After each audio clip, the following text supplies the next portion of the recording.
And this view that you're seeing here is from the station, from the Node 2 docking port. That Dragon is currently approaching. This is really our first view of both of them in the same picture, so it gives you a good perspective on how close they're getting to each other. Yeah, you can see in that left-hand bottom corner, that is the station, and that white dot on your right, on the right side of your screen, is Dragon slowly approaching. We're just under 5 minutes away from waypoint 1. We're under 280 meters away from the station. A little more of what we can look for once we do get that go to move past waypoint 2, the 20-meter point. Of course, we're going to reach waypoint 1 first, so we have a couple of steps before this, but we will take about 5 minutes to get in toward the station from waypoint 2. And after that 5 minutes, we'll hear the chop call, and we will be looking for soft capture first. There are also rotary spring dampers that will soften the contact from Crew Dragon to the International Space Station, and that soft capture ring will then begin retracting. It'll retract until sensors indicate it's time for these hooks to drive and create a hard capture, and that will firmly secure Dragon to station. The hook driving can take about 5 minutes, and the hard mate of Dragon to station can take about 3 minutes. That means a full seal will be achieved with 12 hard capture hooks. This is Station 2. I see good RPOP data on SC4. Thanks. Copy, Kate. Thanks.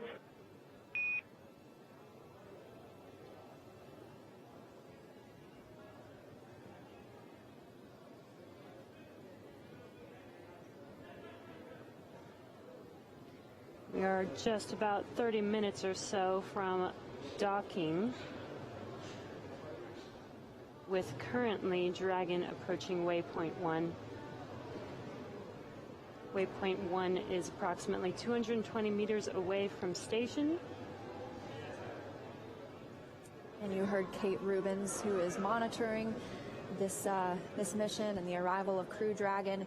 She discussed, she used the term RPOP. That stands for Rendezvous and Proximity Ops Program. And so that is giving her insight into Dragon's position and how it's moving in toward the International Space Station. She'll have some work to do once Dragon arrives, but not until it gets there. But once Dragon arrives, the Node 2 hatch where they're docking is currently closed on the station side. Dragon SpaceX on the Big Loop, approach 1 and soft capture ring extension will begin shortly. Dragon will continue approach to waypoint 2.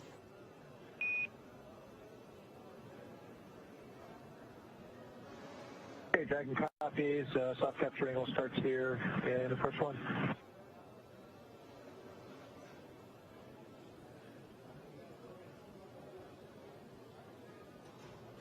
Crystal clear view of Dragon as they get the words that everything is still looking good with the systems, and they will be moving through waypoint 1 to waypoint 2, and that they can expect that soft capture ring we were discussing to extend, begin preparing them for docking.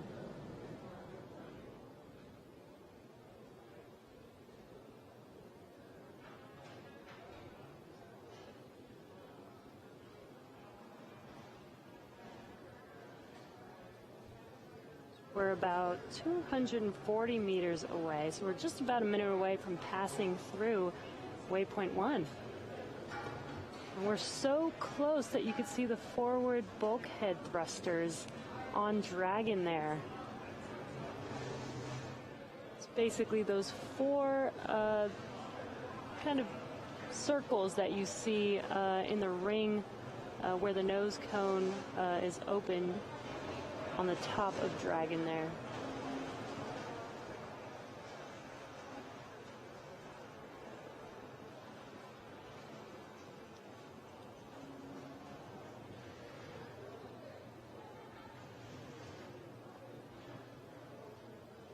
Dragon continuing its slow and steady approach to the International Space Station. Every single maneuver very deliberate when we have two vehicles this close in space. about 226 meters away.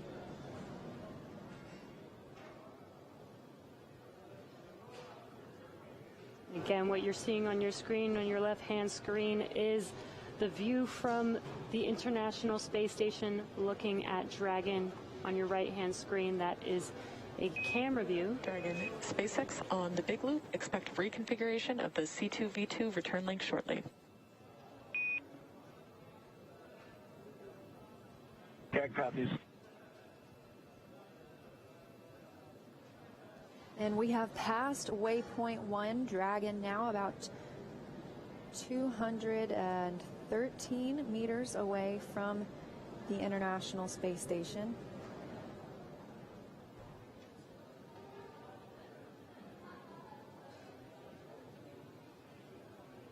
We also just heard the Corps speaking with Crew Dragon to expect a reconfiguration of C2V2. That stands for Common Communications for Visiting Vehicles. It establishes bidirectional communications between Crew Dragon and the International Space Station.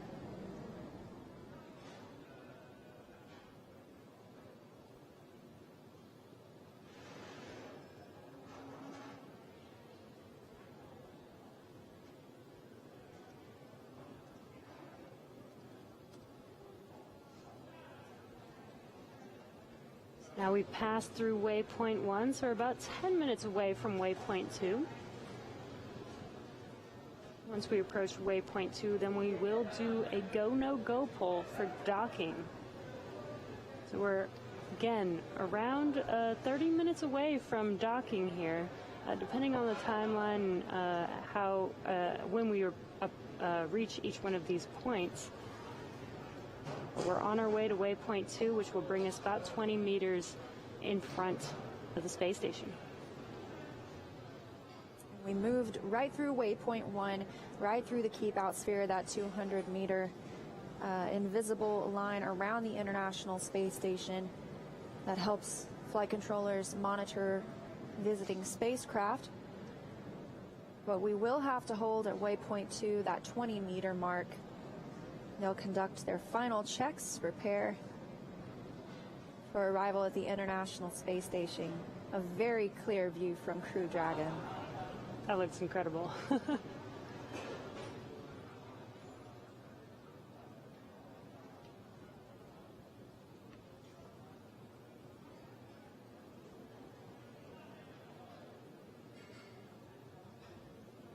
Again, this is a view looking at Dragon from station from the Node 2 forward port that Dragon will be docking to today. Houston Station on Space Ground 2 in step 2 of 1.104. I've just commanded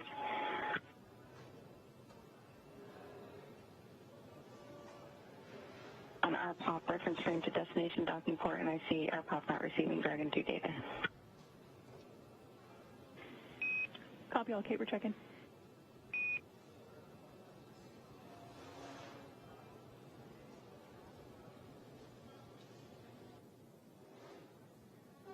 Flight teams in Mission Control Houston continuing to check that RPOP Rendezvous Proximity Operations program. Station Houston 2, we're going to reset RPOP one more time for you, see if that works. Thank you. They're resetting some of that data for Kate Rubens. A reminder, she is not commanding any part of Dragon's arrival. She is monitoring it, though, and so looking for some of that data in that program.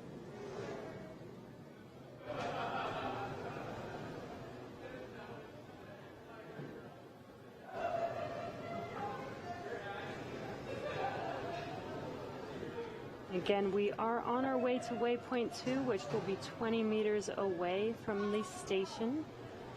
Once we reach waypoint 2, the vehicle will focus on aligning its docking system with the docking adapter, so preparing for docking, and there will be a go, no go poll prior to initiating that soft capture approach.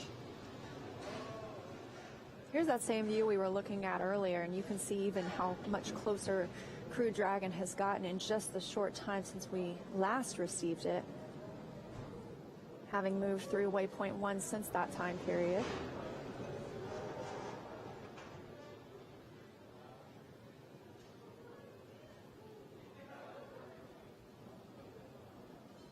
A little bit more about what Kate Rubins will be doing once Crew Dragon docks.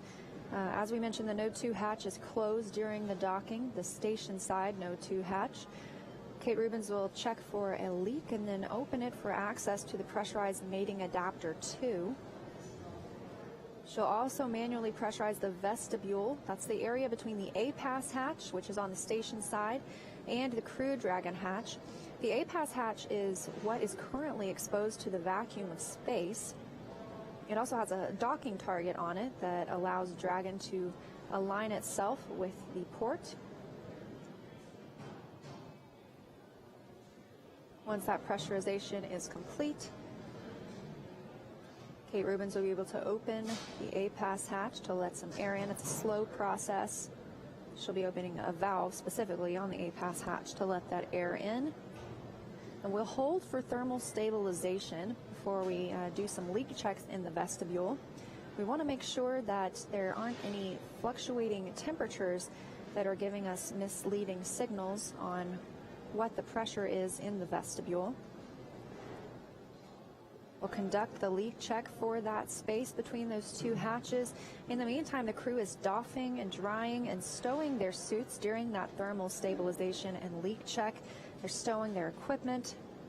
Kate will open the A-Pass hatch and remove the docking target. Almost 2 hours post-docking, these checks are taking place during that time. We will look for Dragon's hatch to be opened. Dragon, SpaceX on the big loop. C2V2 link reconfiguration is complete. The soft capture ring extension is also complete. We are planning to hold momentarily at waypoint 2. At that point, we will be asking for your input on lighting conditions and your go to proceed. Do remember that your visors are not required to be down until our final approach. Okay, Dragon copies all, and we'll be holding momentarily at waypoint 2, and we will give you a good lighting check at that point.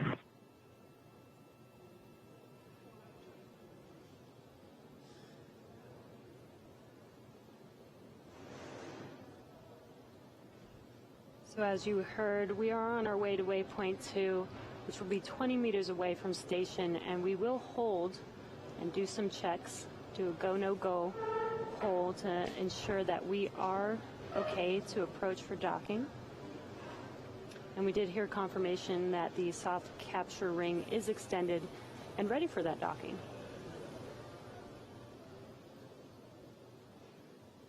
A few minutes ago, we heard them discussing C2V2 common communications for visiting vehicles. They said they would reconfigure that system and just got good confirmation that it has been reconfigured. That's those bi-directional communications between Station and Crew Dragon. Station Houston on 2 for Kate. We're still troubleshooting the RPOP issue you're having, so we're coming on board on SSC 17, and we'll try to fix that.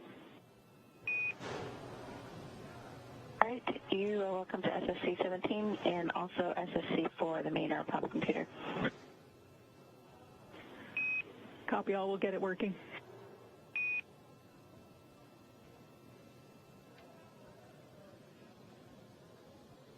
Mission Control Houston checking back in with Kate Rubins aboard the station, who is working to monitor Crew Dragon's arrival. As we mentioned, she is not commanding anything that Crew Dragon is doing, and neither are the crew themselves.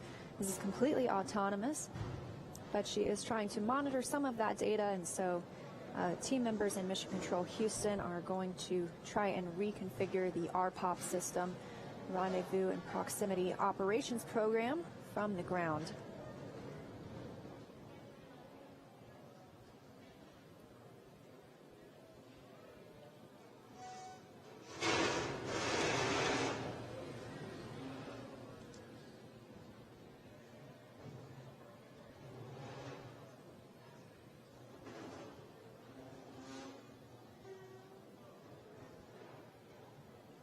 You can see on your screen, again, this is a view from station from the Node 2 port that Dragon will be docking to. You can see the sunlight hitting Dragon as it gets closer and closer.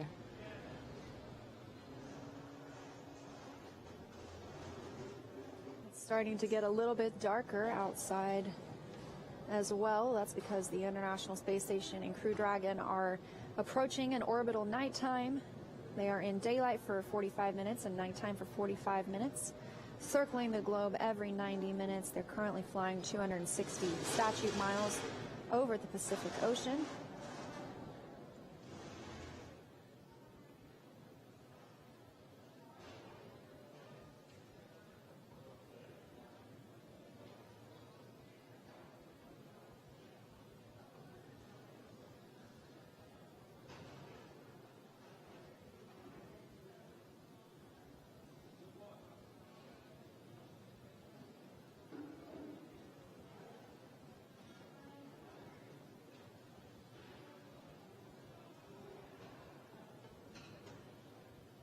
You're looking at a live view of Mission Control Hawthorne here at SpaceX headquarters in California. And if you noticed, we have lost video temporarily of Crew Dragon as it's approaching the International Space Station, but that's really no surprise to us. It's something called a TDRS handover, tracking data and relay satellite system. Teams on the ground are able to track when the space station and Crew Dragon will be moving in and out of these handover periods. And we expect to regain video communications with the space station very shortly. In the meantime, it continues. Crew Dragon continues its approach to waypoint 2. And we have those views back already. As you mentioned, Jesse, you can really see those 4 forward bulkhead thrusters the closer we get. Oh, wow, and you can really see the detail on the International Space Station with how close we are. We're approaching waypoint 2, which will be 20 meters in front of the station. That's why you could see it so close up in that last view. Hazard. Station Houston on Space Ground 2 for Kate. Again, 2. All right, Kate, SSC-17 is back up and running for you. We're working on 4 now. In addition, let us know when your review is complete and you are ready for docking. Copy, and I saw SSC working. It's giving me good range and range rate. Now I've got another RPOP is not receiving Dragon 2 data from PCS message on 17. Copy that, Kate. We'll take a look. Thanks for the extra info.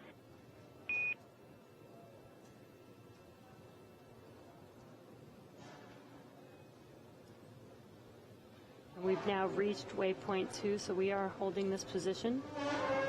Going to do some... And I do have a good Dragon docking system view on SSC-17 for the Dragon docking streaming monitor, and I have a good out the window view, so I am comfortable and my review is complete. Copy all. Thank you. Great news from Kate Rubens. She has the data she's looking for and a great view of Crew Dragon out the window as well. So she's given her go for them to depart waypoint 2 and move into the International Space Station. As a reminder, we moved directly through waypoint 1, which put us directly in front of the docking port. You can see it right here. That's the Node 2 forward port where Dragon docked during Demo 1 and Demo 2.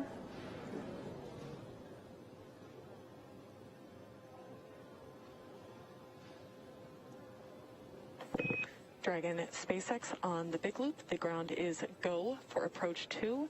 At this point, please confirm that the lighting conditions are acceptable to proceed, and let us know if you are go for approach 2 and docking.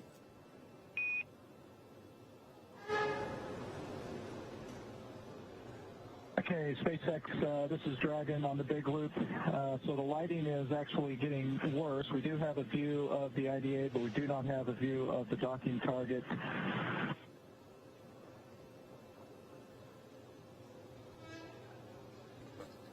In Dragon SpaceX, we copy. We are 6 minutes from sunset. Would you like to hold for those 6 minutes, or do you feel comfortable proceeding?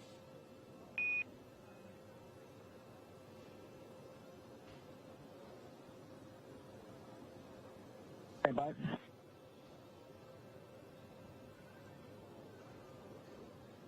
And SpaceX from Dragon, we'll go ahead and hold for those 6 minutes if we can. We copy hold.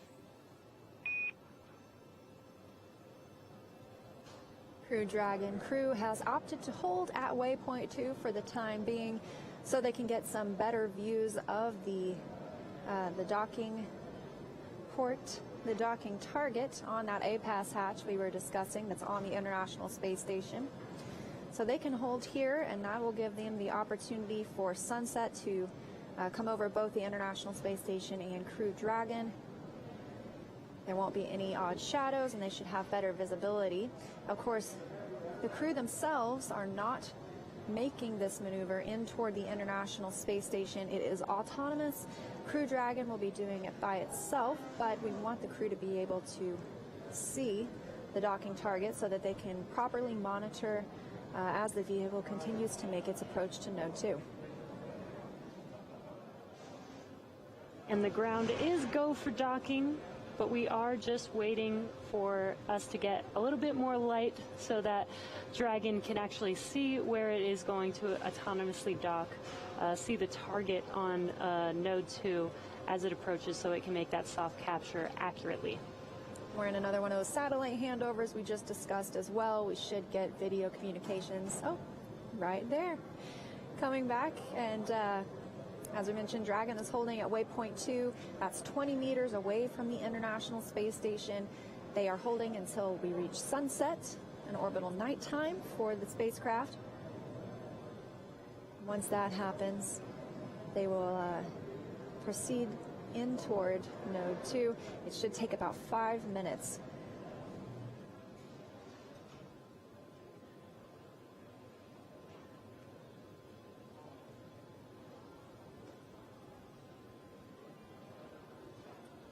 And as a reminder, waypoint 2 is about 20 meters away from station. We are on the docking axis, and Dragon will be aligning itself with that docking port. We're just holding for some sunlight.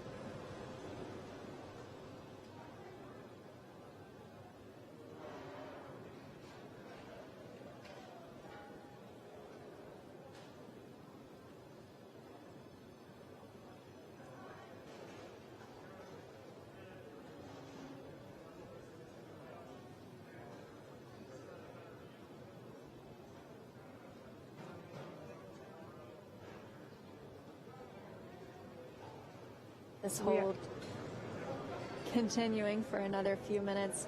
The space station has crossed the terminator line, the difference in day and nighttime on Earth. They are east of Hawaii right now in the Pacific Ocean, and they are waiting for the sun to set on orbit.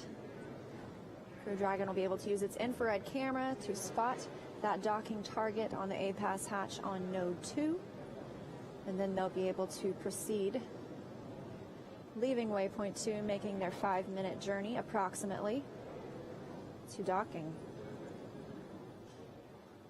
And I should correct what I mentioned earlier. They're waiting for the sun to go down so that they don't have any shadows, so that Dragon can actually see clearly and locate, align itself with that docking port.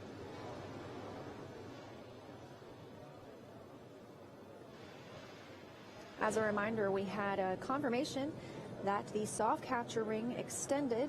That'll be the first part of capture. The soft capture ring. There are also rotary spring dampers that will soften the contact once Dragon's soft capture ring comes in contact with the International Space Station, and then the ring will retract until sensors indicate it'll be time for hooks to drive. We're looking for 12 hooks, 2 different gangs of 6, to firmly secure Dragon to the International Space Station. That entire process from contact to hard capture can take about 13 minutes. We'll be standing by the entire time to make sure all of that goes smoothly, but everything looking good right now for Crew Dragon, still holding about 20 meters away from the International Space Station.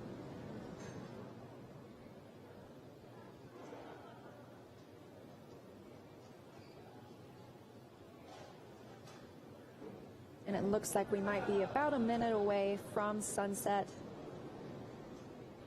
So we should be hearing that call that they're ready to proceed. Again, there's no rush. And there's also no need for the crew to fly Dragon. This is all happening autonomously.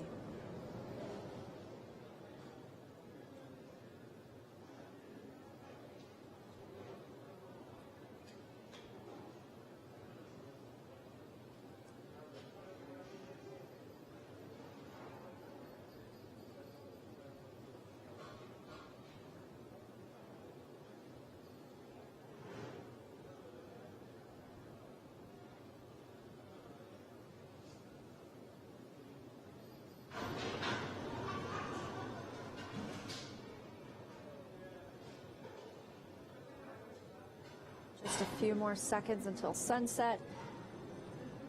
And you can see it did get quite a bit darker. And that flash on the Node 2 docking port coming from Crew Dragon.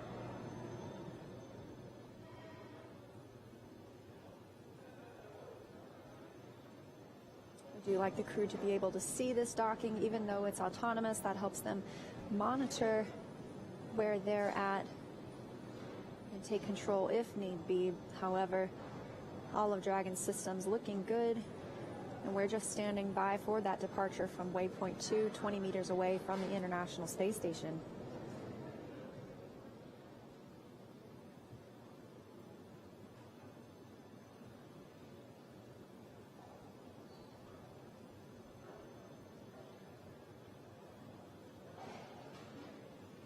We are currently go on the ground for docking, but we are waiting for the crew to confirm if they are ready.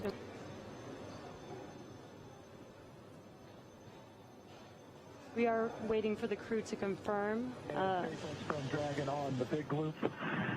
Looks to us like we've gone through sunset, and we got the lights strobing. We can see the target, and so we are going to proceed. Visors are down.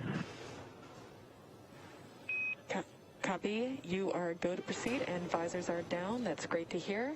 We will be commanding the resume shortly. And as a reminder, once Dragon is inside the crew hands-off point, retreat and breakout are not permitted. And copies all. Copies all. I'm ready. We've got confirmation that we have go from the crew. So they will be starting this procedure shortly. We'll start approaching that docking adapter that you see on your screen. Once we get close enough, we will do a soft capture, followed by the insertion of the pins for the hard capture. We also heard the core mention once that we reach the crew hands-off point, that's the chop call we'll hear. Retreat and breakout are not permitted. And that would be from the crew. The vehicle can still abort if necessary, but as we said, everything continuing to look good for Crew Dragon, ready to depart waypoint 2. The final approach has begun. Crew Dragon moving in toward the International Docking Adapter on Node 2. Kate Rubin standing by on the International Space Station, monitoring their approach. And this should only take approximately 5 minutes. So not too long.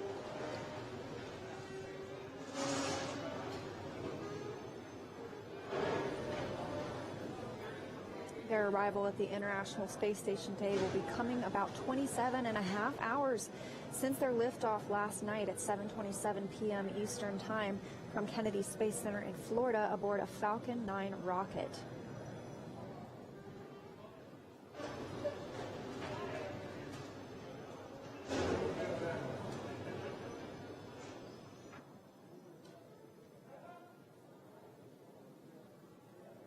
We are now about 15 meters away, just about 3 minutes from docking. Very slow, deliberate, steady movements for Crew Dragon making its way to the International Space Station. We'll be looking for soft capture first, with the soft capture ring already extended.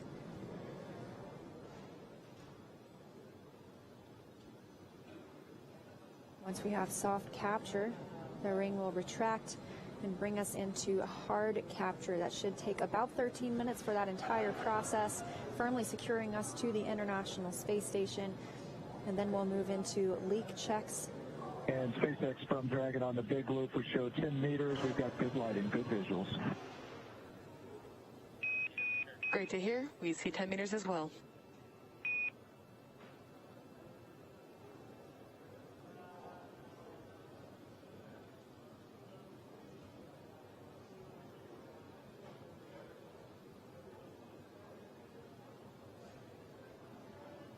Even though it looks very slow right now, Both Dragon and the International Space Station are traveling about 17,500 miles an hour over Earth right now, both about 262 statute miles over the planet.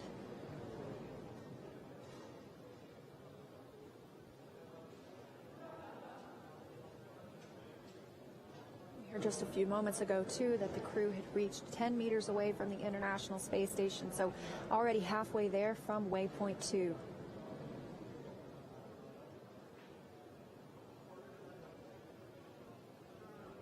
But only about a little over a minute from docking.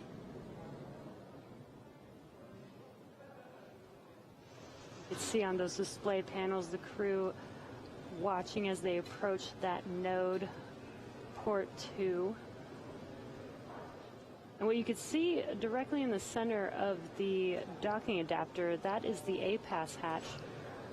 Once we do a hard capture and do leak checks, that will be the first hatch that will open, followed by the Dragon hatch. If you look closely in the center at the very bottom, there was Chop, crew hands-off point, standing by for contact.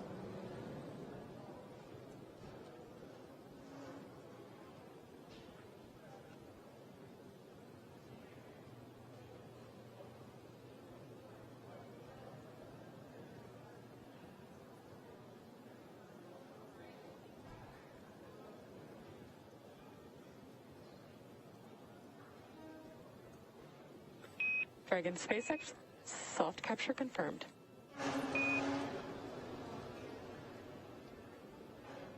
Dragon copies, and we see the same.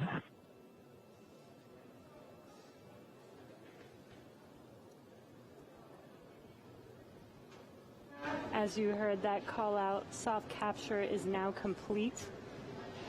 Next will be hard capture. This is where the pins will insert themselves into that docking adapter and create a hard lock.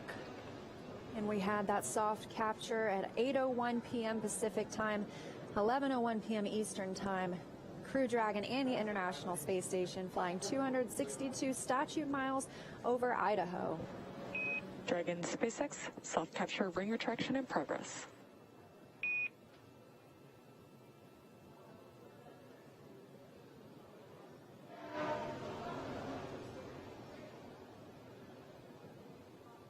That call confirming just what we're looking to hear. The soft capture ring is retracting. We're looking for sensors to indicate it'll be time for hooks to drive, create that firm hold on Crew Dragon. So this can take several minutes, maybe about 10 to 13 minutes.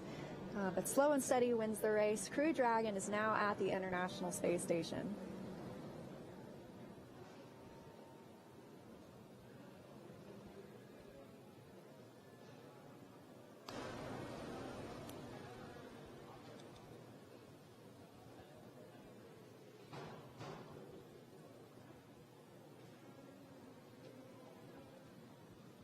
This view over the shoulder of our commander and our pilot, Mike Hopkins and Victor Glover.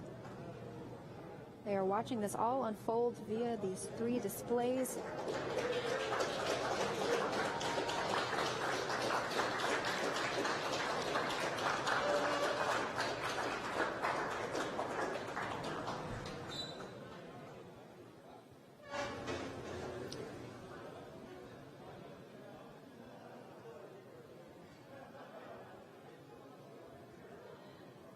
We've got some.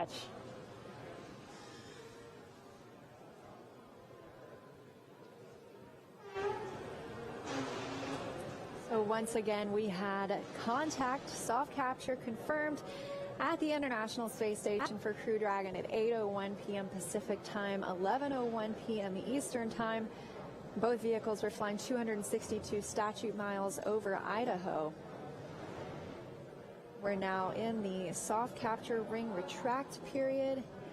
We'll be looking for that ring to retract fully. These sensors will indicate that we are ready to firmly connect with the International Space Station. That's called the hard capture. And that means it'll be time after that to begin leak checks, suit doffing or taking off their suits for the crew, eventually hatch opening. So all those steps might take a couple of hours, but we will be here for their first, I can't say steps inside the space station, for their first floats inside the space station.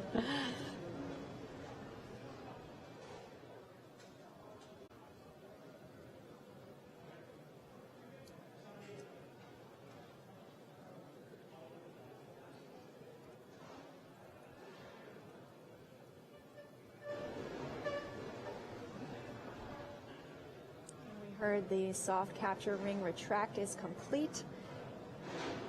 And MCS stands for Motion Control System. We are handing off from the Russian thrusters to the U.S. gyroscopes. The other voice you heard was that of NASA astronaut Kate Rubins monitoring the arrival of her 4 new crewmates inside Crew Dragon. Everything's still going smoothly. We're currently awaiting that hard capture to be complete. As we mentioned, it can take about 10 minutes.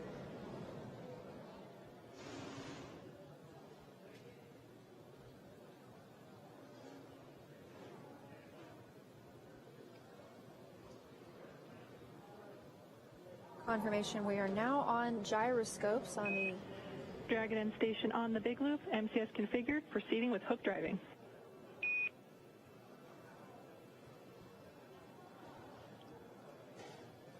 Yeah, Dragon copies. Good news. Copies, thanks. Good news indeed. MCS, the motion control system configuration is complete. We have now moved to those gyroscopes instead of Russian thrusters, meaning the hard capture sequence has begun.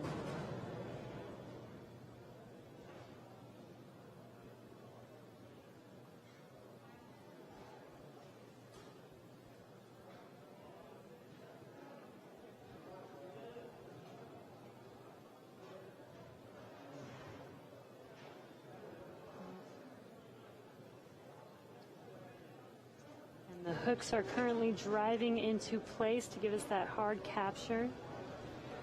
Once we do have that hard capture, though, it will take some time before we can open the hatches. They will perform some leak checks to make sure that it is safe to open both the A-Pass hatch and the Dragon hatch.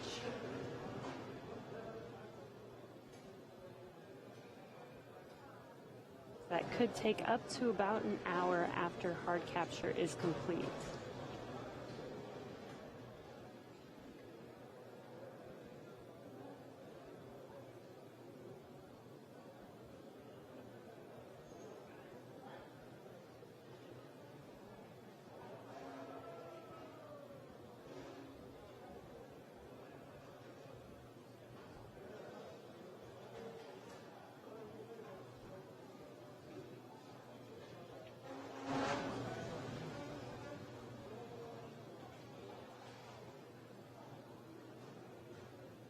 We were initially discussing, looked like we might have an 8 o'clock p.m. Pacific time docking, and we did have that contact and capture coming at 8:01 p.m. Pacific time. So very close, and that was even with us holding for a little bit to allow the crew some better visibility.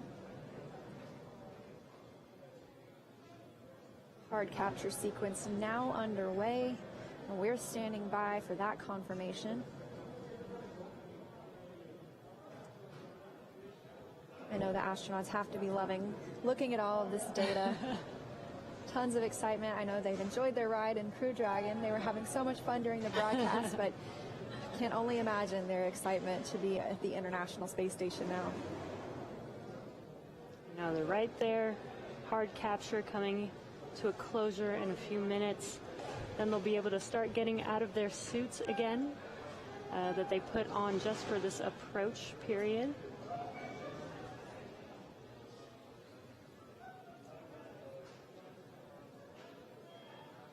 We've got confirmation that the first 6 hooks are complete and closed. Ground 2, let me know if you're go for 1.403, monitoring tools tear down.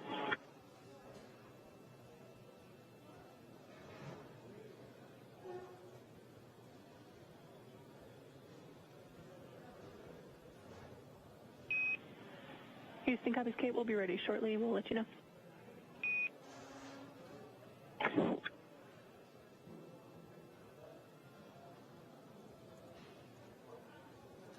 As I was mentioning, those first 6 hooks are now complete and closed. The next 6 are on their way to complete this hard capture.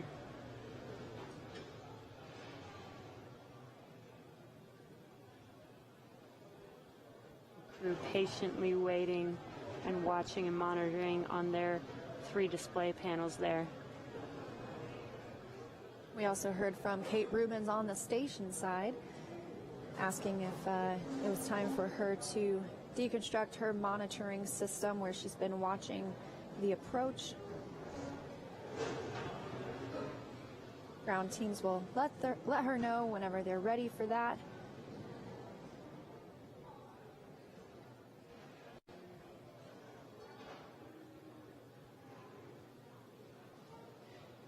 Again, hard capture is underway. Once hard capture is complete, they will perform some leak checks prior to opening up the A-pass hatch. Once the A-pass hatch is open, they'll perform some more checks to make sure that it is okay to open the Dragon hatch. And in the meantime, Dragon SpaceX hard capture complete.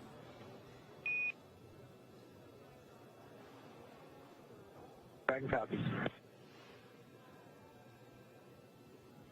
and there we heard the confirmation that hard capture is complete. Dragon is officially attached to the International Space Station after arriving at 8:01 p.m. Pacific Time, 11:01 p.m. Eastern Time.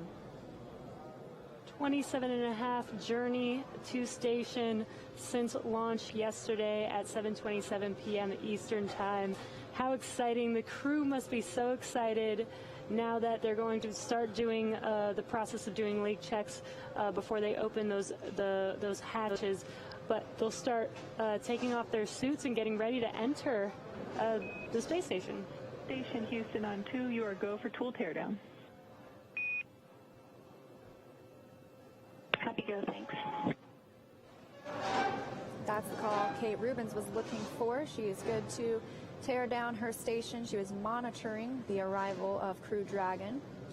And things will be picking up inside the space station for her. She's getting the hatch on the station side ready to be opened. She'll also start pressurizing that area known as the vestibule between Dragon and the station hatches.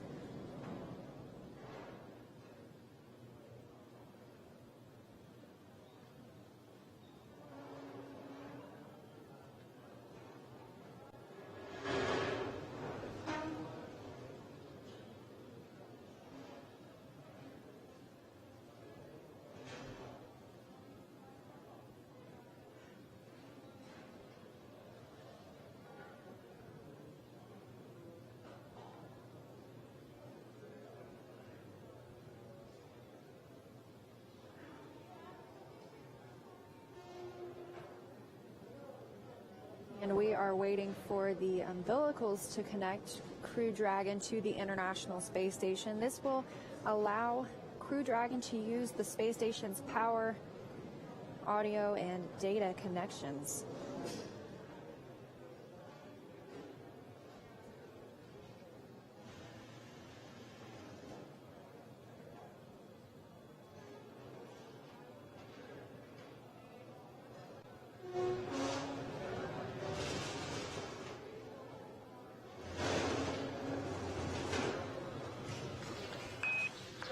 Resilience, SpaceX. Docking sequence is complete. Welcome to the ISS, Resilience.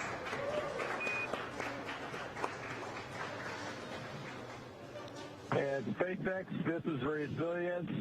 Excellent job right down the center. SpaceX and NASA, congratulations. This is a new era of operational flights to the International Space Station from the Florida coast. And ISS, Sergey, and Kate, we'll see you real soon. 日本の皆様、クルードラゴン運用初号機、無事に ISS にドッキングしました。国際パートナーの一員として、民間宇宙船のドッキング成功に立ち会えてとても幸せです。我々レジリエンスクルーは、訓練の間、そして打ち上がった後も、様々な困難な状況に直面しましたが、全集中で乗り切ってきました。これから半年間の宇宙滞在も皆さんと感動を分かち合いましょう。All for one, Crew-1 for all.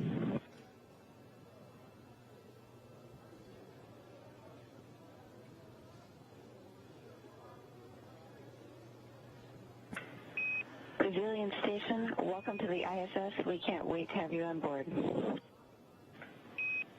Spectacular job, Resilience. On behalf of all the flight controllers around the world, welcome aboard as we embark on 7-person crew operations and more milestones ahead for the station. And with that, ground will be enabling hardline power and comm connection shortly. You are go to doff your suits per procedure 4.012. We will configure video to go external momentarily, and we'll let you know when it's ready.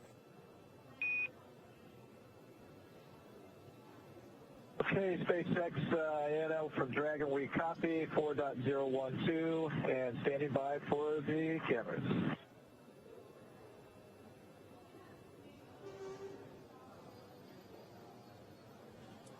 In Dragon SpaceX on the big loop, cameras are external. And Dragon copies 4.012, suit docking inward.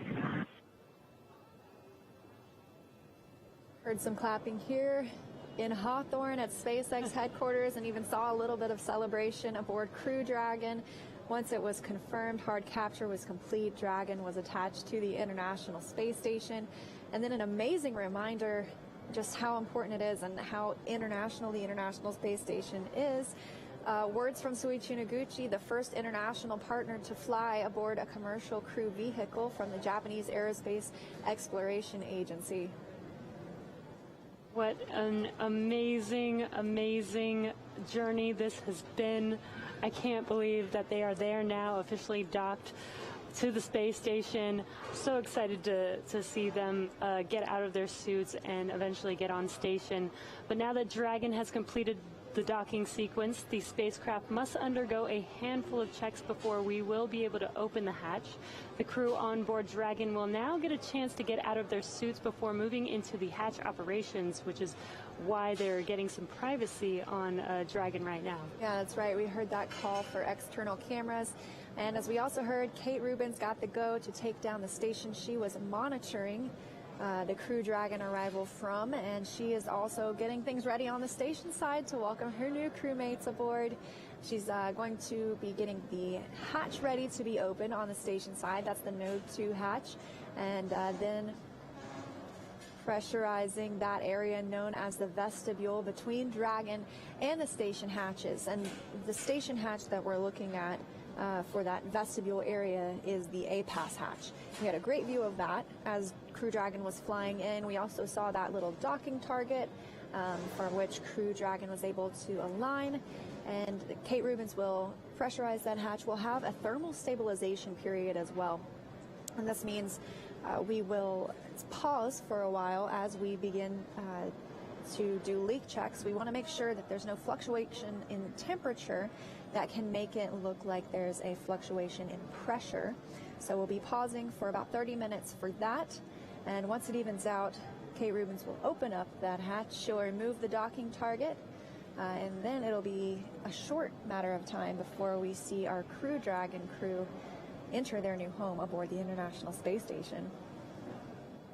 Yes, very exciting. So let's go to Brandy Dean for a refresher on what's ahead now that Dragon is docked. Yeah, it's so great to see Dragon there docked on the end of the Harmony node and ready for the new joint expedition to begin. What better way to celebrate 20 years of continuous human presence in space than by adding a 7th crew member to the long-duration crew on board the space station, allowing them to do more work and more science. But before we do get to that, we do have to get them on the other side of the hatch, and that is what is ahead of us for tonight now at this point. That is still a little ways off because it does take a little bit of time to get all these hatches open. There's more than one, in fact. When Kate Rubins gets the go from the team here on the ground, she will be doing a short check of the pressurization inside the pressurized mating adapter. That is the tunnel that basically connects now the Harmony node to the Dragon. Assuming that looks good, and it should only take a minute or so, that will be opened, and then she can start the next step, which will take a little longer. The small area between the hatch on the space station and the Dragon has been exposed to the vacuum of space until now, so it needs to be filled with air, and that takes a little while.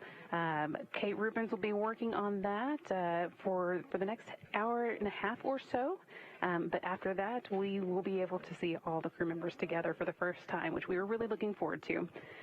But we'll keep following along in the meantime, and for now, I'll pass it back to you guys in Hawthorne. Thanks. Thanks, Brandy. So exciting. We're getting very, very close. It's been such an amazing journey since launch yesterday at 7:27 p.m. Eastern Time. We watched them from the beginning, from them suiting up, making their way to the pad, riding the fixed service structure, ingressing on Dragon, getting into their seats, getting strapped in, liftoff at 7:27 p.m. Eastern Time with a safe ride from Falcon, separating Dragon into orbit. It's an absolutely amazing journey there. That's the only word I can think of right now. And right. 27 and a half hours later, it almost doesn't even feel like that long. So I hope that they've had a good ride in Dragon. It was amazing to see Crew Dragon earlier, that they were able to take us inside, give us a little bit of a tour. And then it had those 5 major burns. You know, we had one last night. The crew got some sleep. And we had the rest today. We also added in a few additional maneuvers in there, or I should say the Dragon computer added those maneuvers in there just to keep us on the right trajectory, and obviously it did a great job. Crew Dragon arrived at the International Space Station at 8:01 p.m. Pacific Time, 11:01 p.m. Eastern Time. And this view coming from inside the International Space Station, looking at the Node 2 hatch. This is what Kate Rubins will open shortly, and then begin pressurizing the vestibule, that area between those 2 hatches that Brandy Dean was telling us about. This is so exciting. It's been a long journey, but so worth it. They made it to the station safely. Can't wait for them to get through these next few processes, do the leak checks, and make sure everything is safe to open those hatches. And then watch as the crew members, the Crew-1 crew members, board the International Space Station. And it looks quiet in there right now and empty, but in just over an hour and a half, maybe we will see probably 7 people crammed into this small space, hugging and welcoming each other to the International Space Station.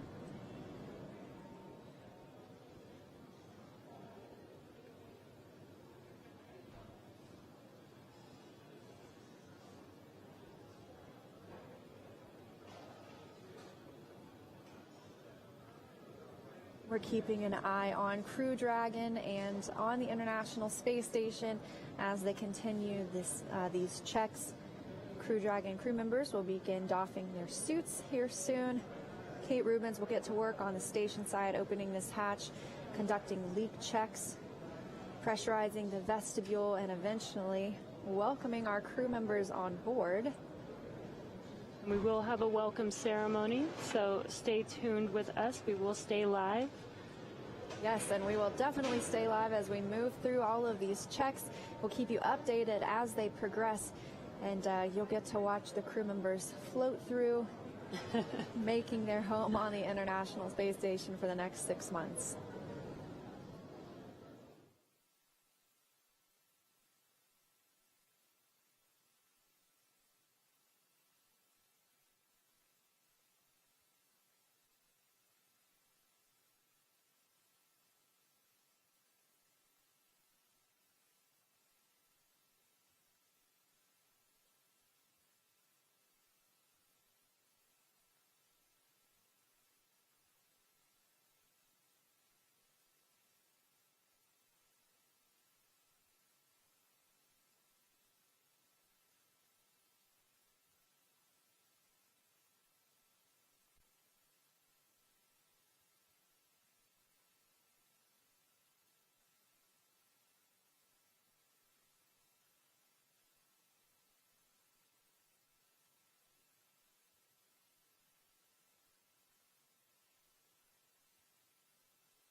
Dragon SpaceX on the Big Loop. ISS power connection is established.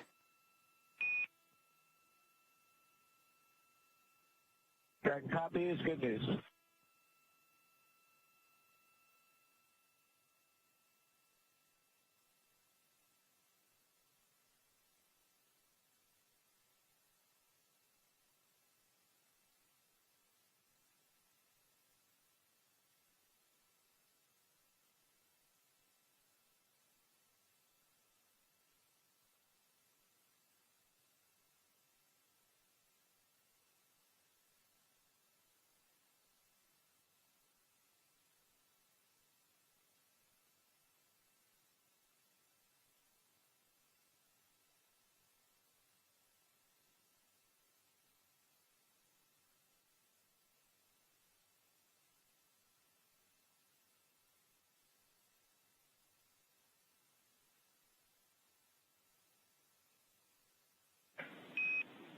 Station Houston on space to ground 2 for ingress part 1.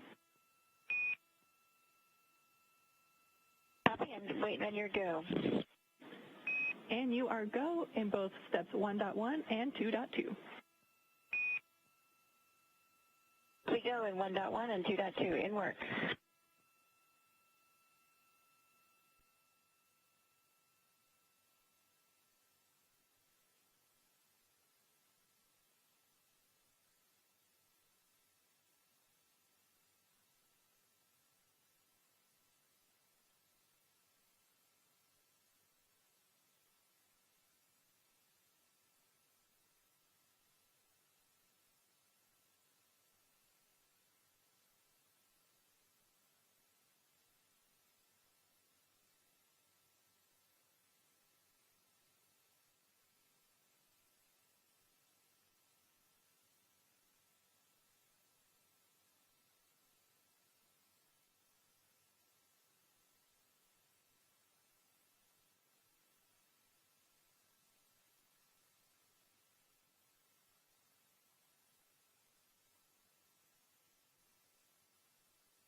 That is Kate Rubins aboard the International Space Station, stepping through the procedures to bring Crew Dragon on board.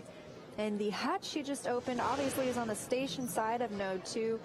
That is the pressurized mating adapter hatch. She's got several more steps on her side to go. Meanwhile, the crew aboard Crew Dragon will be doffing their suits or taking them off, drying and stowing them. They'll also be stowing any of the equipment that they used.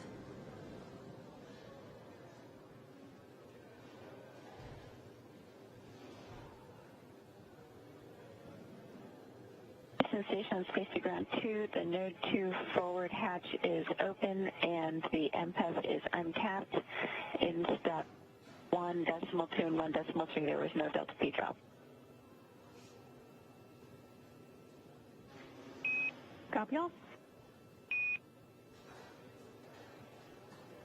And that was Kate just confirming that that hatch is now open.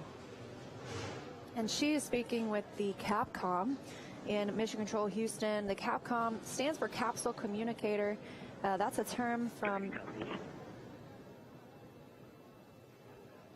back in the days when we were just flying capsules. And then, of course, we moved to the Space Shuttle program, not necessarily a capsule. And here we are in a capsule again.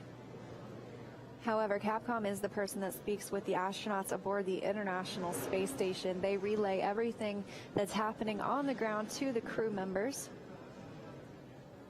This keeps them from getting too much information coming from too many different directions. You see Kate Rubins ingressing the pressurized mating adapter.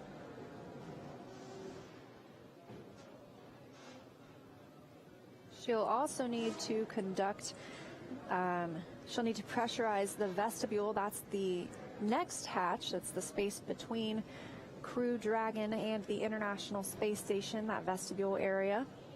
And the APAS hatch was what was exposed to the vacuum of space prior to Crew Dragon's arrival, so we want to make that the same pressure as what's inside Crew Dragon and the space station.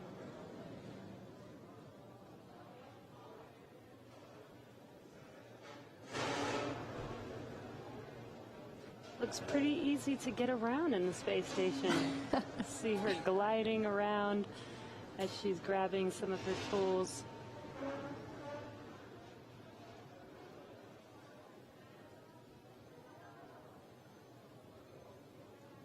Kate will begin opening a valve on the APAS hatch to slowly let air in, pausing along the way. And we'll also do a thermal stabilization, making sure that the temperature isn't changing in that vestibule area, giving us signals that are changing when it comes to the pressure we want to see inside. So we'll end up pausing for about 30 minutes to make sure that is leveled out. Eventually, Kate Rubins will open up the APAS hatch, remove the docking target that we saw as Crew Dragon was flying in. That's what the vehicle uses to align with the International Space Station. She will stow that docking target, and then it'll be time for our crew aboard Crew Dragon to ingress the space station. What a cool view we are getting here from the space station, looking out at Dragon attached to that Node 2 port. It's also a good view of the trunk of Dragon, and you can see those solar arrays, or they're not really arrays, they're solar cells, and they're wrapped around the body of Dragon. That's the station on Space to Ground 2 in step 2.4 at 0438. APAS equalization valve is closed after 75 seconds of open.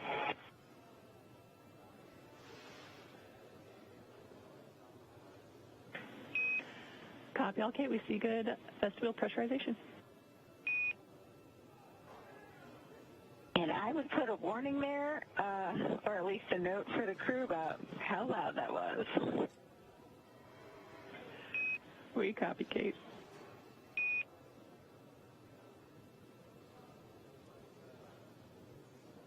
Didn't sound like like that in training in Houston.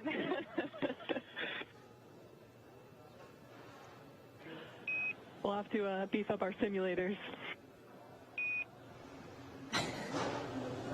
Yeah, suck some air out of the room.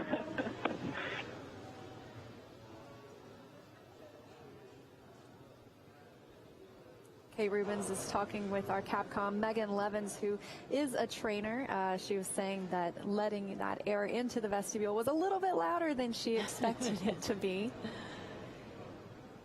But she did let in 75 seconds of air, beginning to pressurize the vestibule, that space between the A-Pass hatch on the station and the Crew Dragon hatch. As we were discussing, though, you can see those solar cells on the top half of Dragon, on the trunk. That's the black section.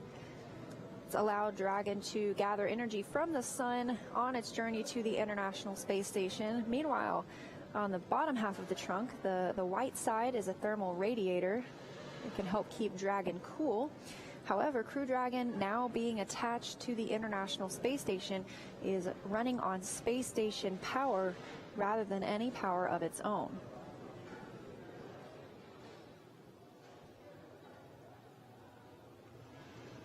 And as we're getting ready for these hatches to be open, Dragon will actually use sensors on board Dragon to check the pressure inside of the vestibule before we open up that Dragon hatch.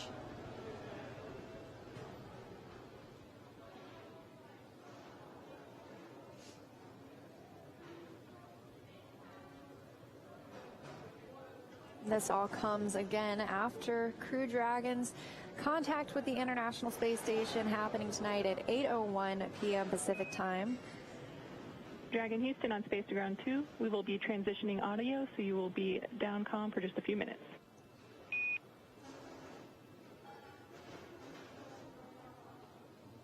Dragon copy.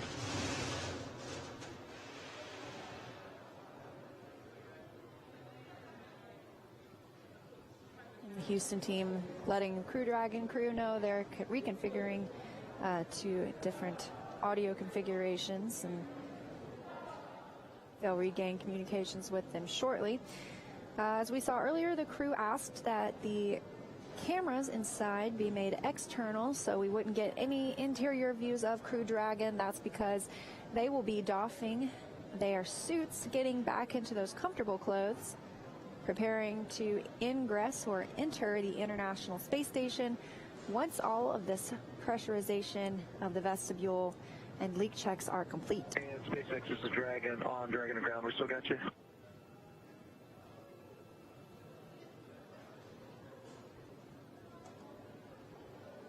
Hey, just want to give you a heads up, 5 Alpha decimal 5, suit drying is started for all 4 suits.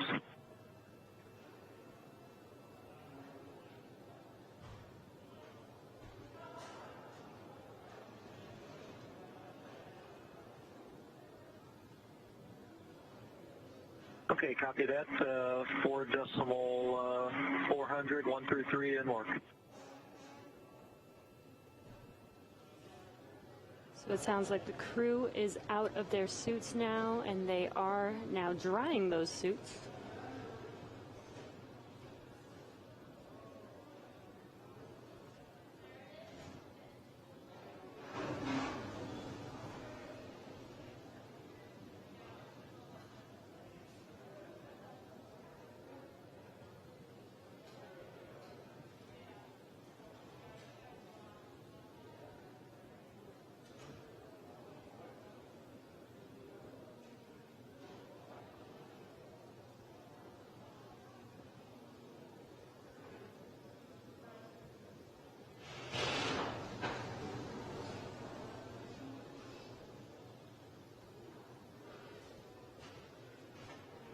And if you are just now joining us, Dragon is now hard captured to the International Space Station.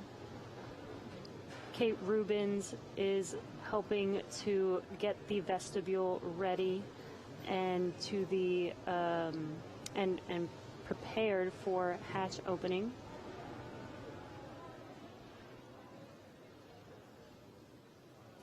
We also saw Kate Rubens Getting that ready on the station side, she's already opened the pressurized mating adapter hatch. That's the hatch on the station side of Node 2. And what you could see on your screen is mission control here in Hawthorne, California. They are getting together. They just got together for a group photo in celebration of this amazing Crew-1 mission. A lot of hard work put into this mission. So definitely want to capture that moment. Absolutely. And right back to their stations they go, still monitoring the vehicle. It has been 27.5 hours, maybe actually a little bit longer now. Of course, the teams rotate out every 8 or 9 hours to keep them fresh. But a lot of work put in on both the NASA and SpaceX sides to make this happen today, bringing the first long-duration crew to the International Space Station. And so exciting. Very close for the crew to enter station. We're just getting prepared, making sure that the hatch, the leak checks are complete before we open up the hatches and let the crew on board. Crew's already out of their suits. They're getting comfortable and getting ready to board the International Space Station. We'll also be anticipating a welcome ceremony later tonight for the crew once they ingress the International Space Station. We'll get to watch them greet all of their colleagues currently aboard, and then we will see them speak with the ground for a little while as well. We've talked about a lot of firsts on this mission. As we mentioned, this is the first 4-person capsule spaceflight ever, and it will also become the longest flight of a crewed U.S. capsule. The previous record was Skylab 4, and that was in 1973. It lasted for 84 days. Wow, that's a pretty long journey. And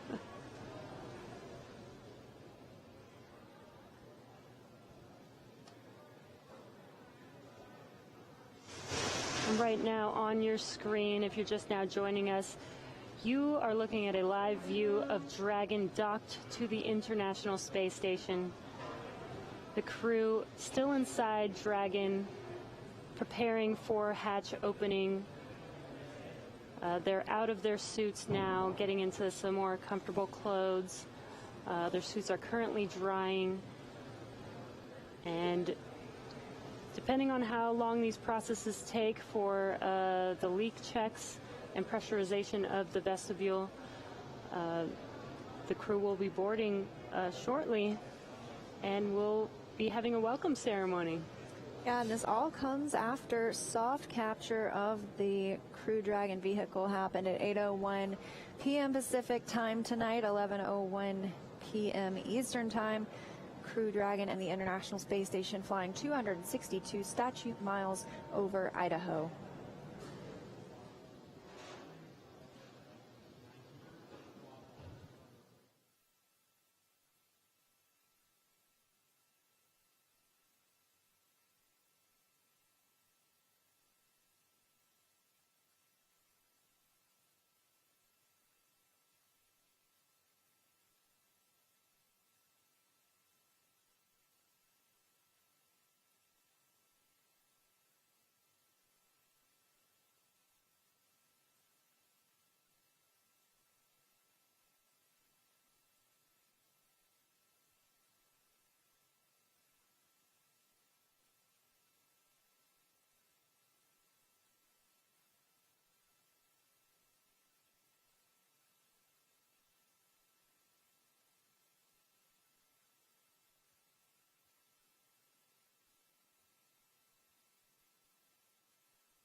Houston Station on safety ground 2, 3 different folders of Dragon approach photos are available for you on SSC 8. Copy. Okay, we'll take a look at SSC 8. Look forward to looking at those photos. I think there's some pretty nice ones there. You guys are going to like it.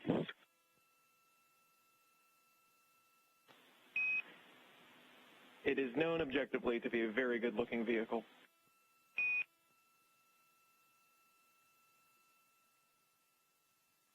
Absolutely We concur.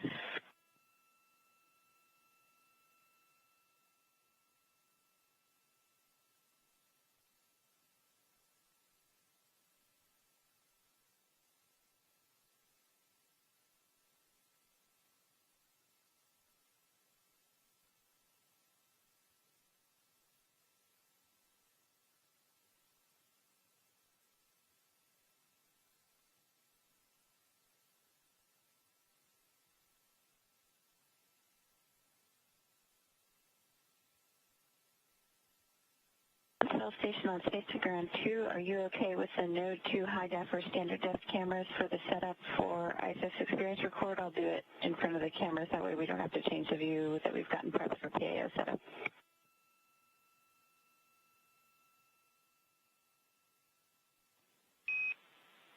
And we're checking. Standby.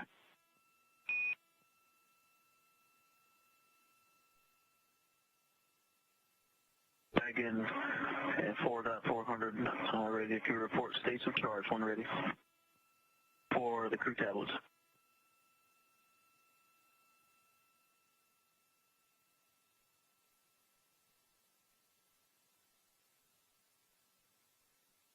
Okay, SpaceX tablet states of charge. Commander 42, MS1 45, MS2 tree 9er, and PLT 69%.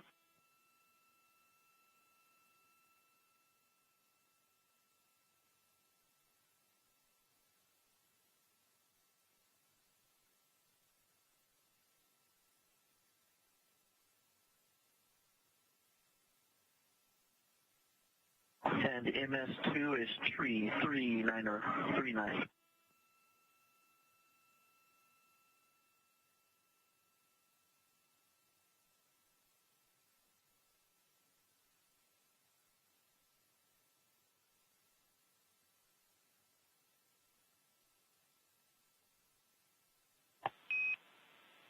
Station Huntsville on Space to Ground 2 for Kate and video.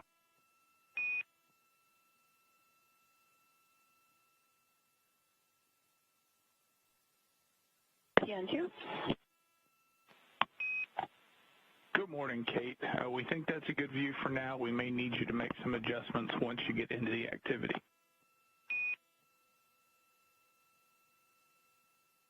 Okay, copy. Thanks.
Dragon Houston on Space Ground 2 for comm check.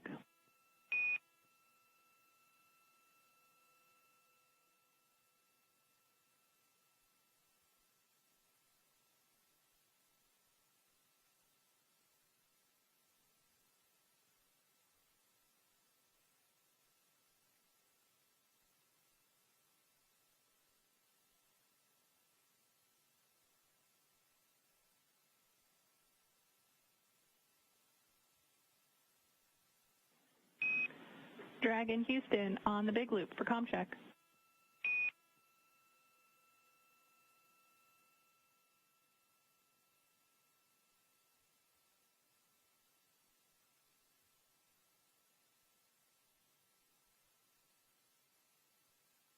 And Houston, this is Dragon on the big loop comm check. We have you loud and clear.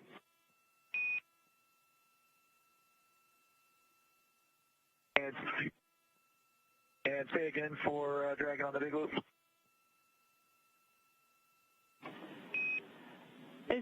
Houston, we were just giving you a comm check. We have you loud and clear. Okay, we have you loud and clear as well.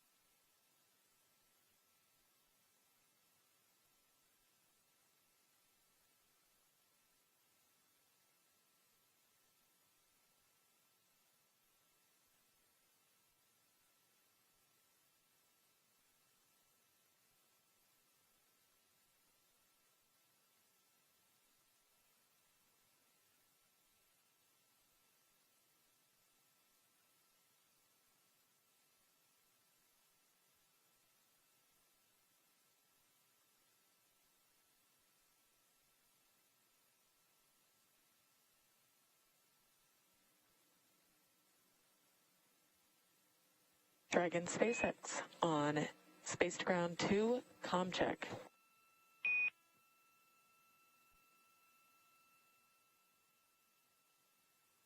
And SpaceX, this is Dragon on Space Ground 2. We have you loud and clear. Excellent. Excellent. I have you the same. And do we have your permission to come back on board with video? Negative at this time. We are still doing some configuration inside. Totally fine. Sounds good. Thanks. Yeah, no problem. And just to let you know as well, we are not hearing any echoes on board at this time.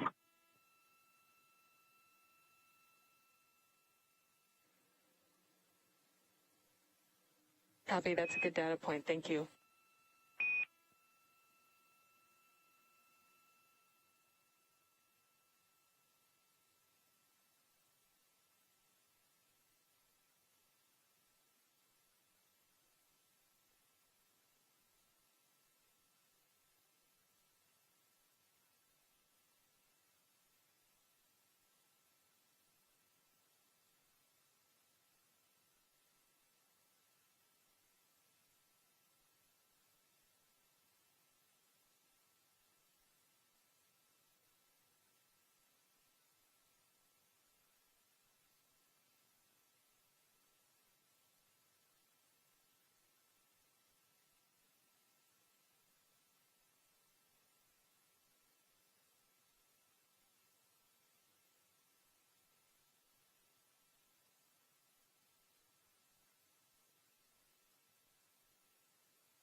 station on Station Ground 2. If you guys need a view of the ISS experience setup, I can move the node to SD cam a little bit. I just would rather not move the HD cam. We got that all set up and did scene of waste checks yesterday.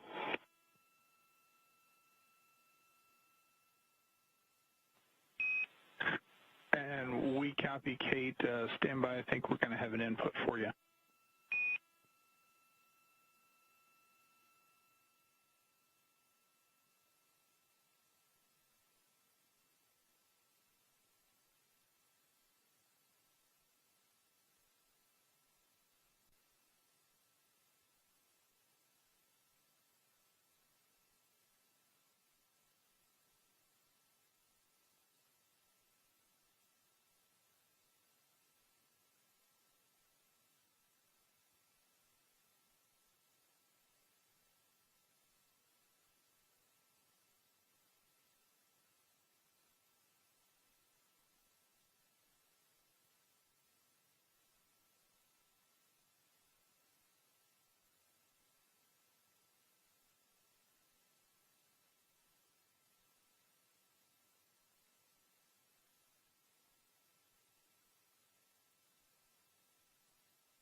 This is a live look inside the International Space Station, and we have been covering the arrival of the Crew Dragon Crew-1 mission.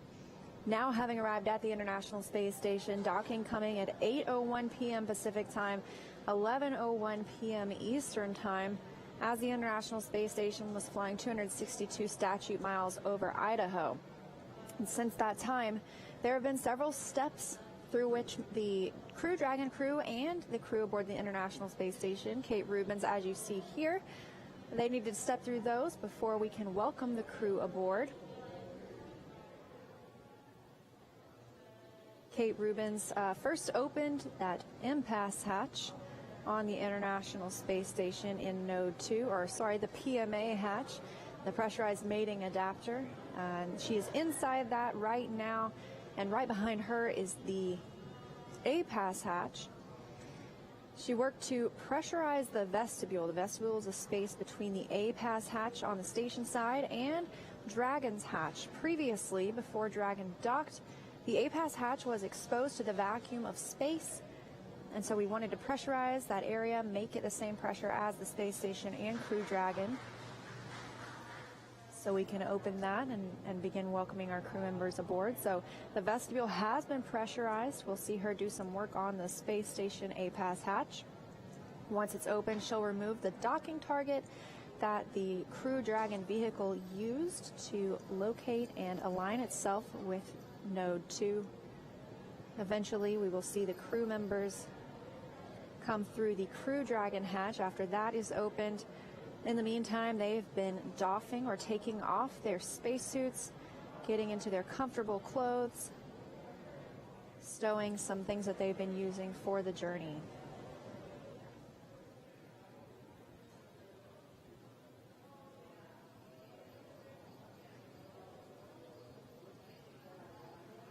With the pressurization of the vestibule, we do a thermal stabilization check, meaning we hold for about 30 minutes to make sure temperatures aren't fluctuating in the vestibule area, which could give us misleading data, leading us to believe that the pressure itself is changing, but it sounds like everything has been holding steady. We're one step closer to being able to welcome the crew members aboard the International Space Station.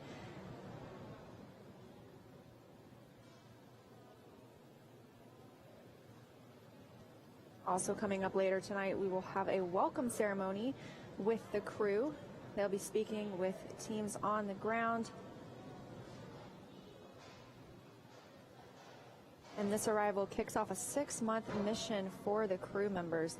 Our crew of 4, Commander Mike Hopkins, pilot Victor Glover, mission specialist Shannon Walker, and our international partner, Japanese Aerospace Exploration Agency astronaut Soichi Noguchi. Station Houston, Space Ground 2 for Kate.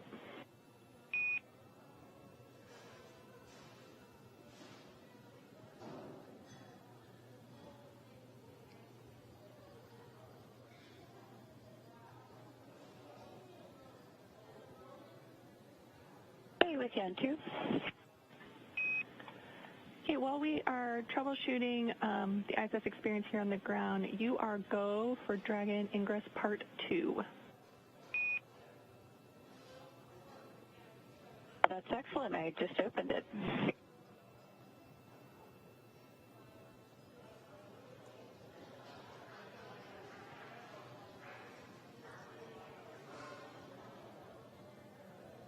All right, copy go for the Ingress Part 2, and I'm stepping in on step 3.1. Do I have a go for the APAS equalization valve open?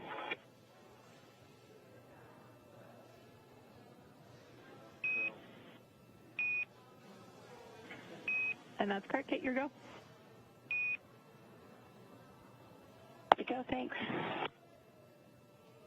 Heard Kate Rubins speaking with the Capcom and Mission Control Houston, discussing troubleshooting the ISS experience. That is a payload allowing them to record what's happening aboard the International Space Station. Obviously, we have these views here, but that is a special payload. So they were just working on getting those views up.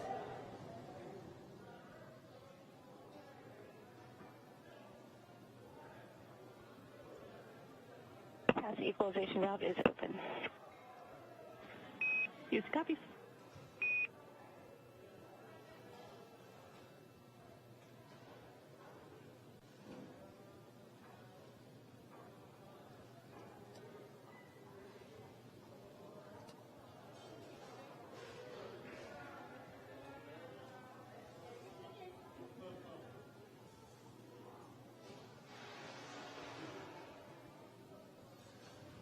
So Kate just opened up the equalization valve, and this will let air in to the vestibule from the space station.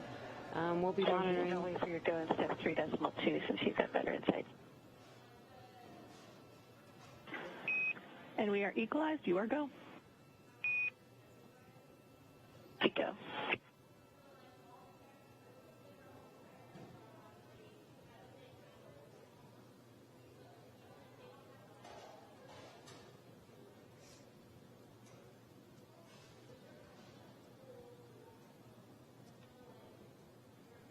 And that was confirmation that the pressure is now equal between the vestibule and the space station.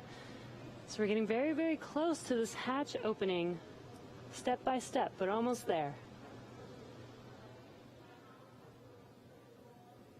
Sounds like we're running about 15 minutes ahead in the process as well, so that's good news too.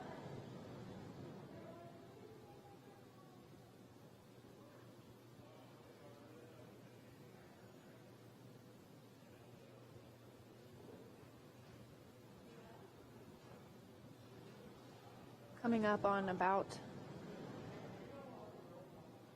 since our crew launched at 7:27 p.m. Eastern Time yesterday, coming up on about 29 hours since their launch, and their journey began in the Crew Dragon vehicle. Station on Soichi ground 2, step 3.3, GMT 524. Copy 524.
Kate Rubens is in the pressurized mating adapter, now working on the A-pass hatch. She is installing a tool on the hatch that's used to open it. As we heard earlier, the pressure is equal, or the space between the A-pass hatch and the Crew Dragon hatch is pressurized.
Once Kate Rubins opens the A-Pass hatch, she may get a look at the crew. There is a small window on the forward hatch of Dragon underneath the nose cone. During DM2, I believe we got a peek at Bob Benkin and Doug Hurley inside Crew Dragon after it had docked through that very window. Meanwhile, Kate Rubins taking some pictures to share with the ground later. These are still very new operations for the International Space Station, and so gathering this data and relaying it to the ground helps inform future spaceflight.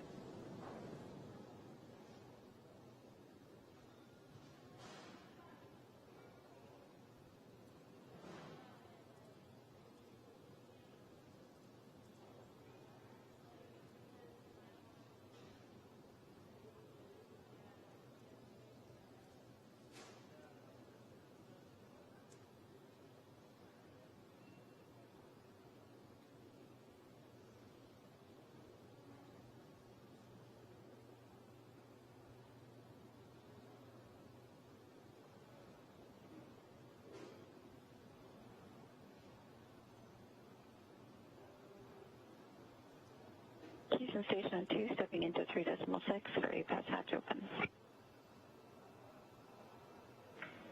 Copy all.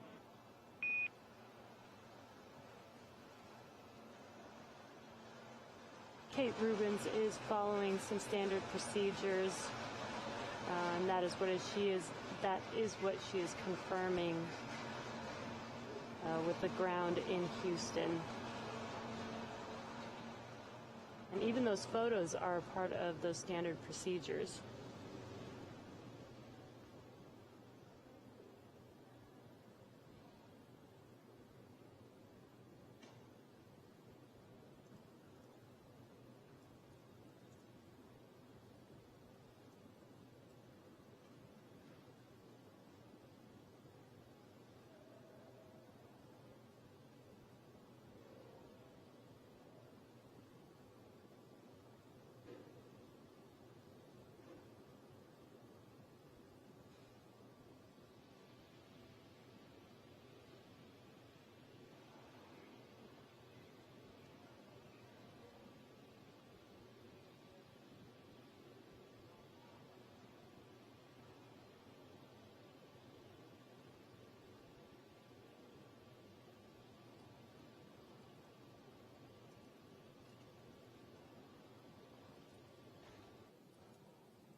Houston Station 2, confirm this is a pull straight out for the A-Pass hatch.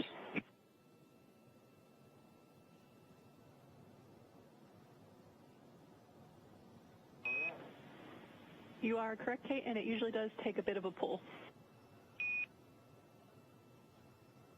All right, I didn't want to put force into the system unless you guys were expecting it, but it is definitely got some good self-sealing there from the vacuum. We are with you.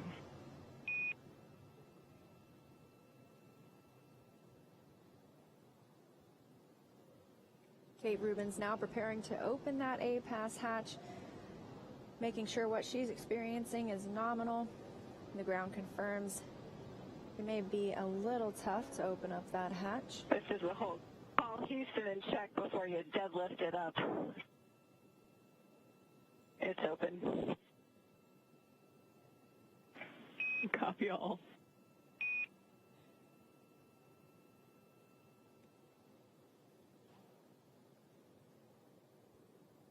Rubins confirming the A-Pass hatch is open, and now we can see it for ourselves.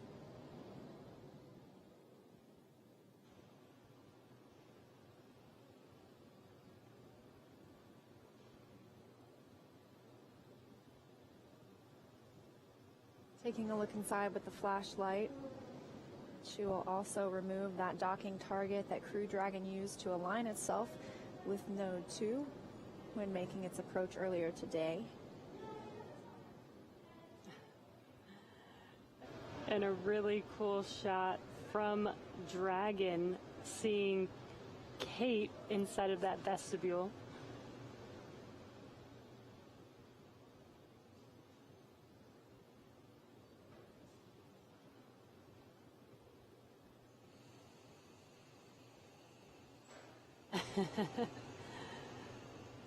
Kate saying hi to the world.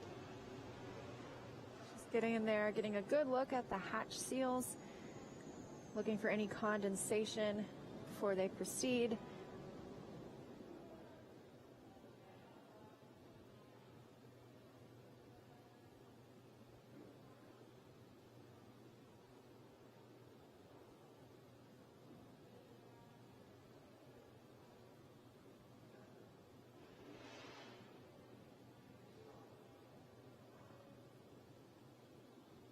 Houston Station on Spacecraft 2 in step 4.1, the APAS hatch is open, and the pressure, the IDA vestibule does not have any condensation upon inspection. Looks pretty nice. The last time I saw it was the outside of the IDA vestibule, and there appear to be 4 smiling crew members on the other side. Copy. All configuration as expected. And as Liam mentioned, she was able to get a glimpse inside of Dragon at the 4 crew members waiting to board the International Space Station.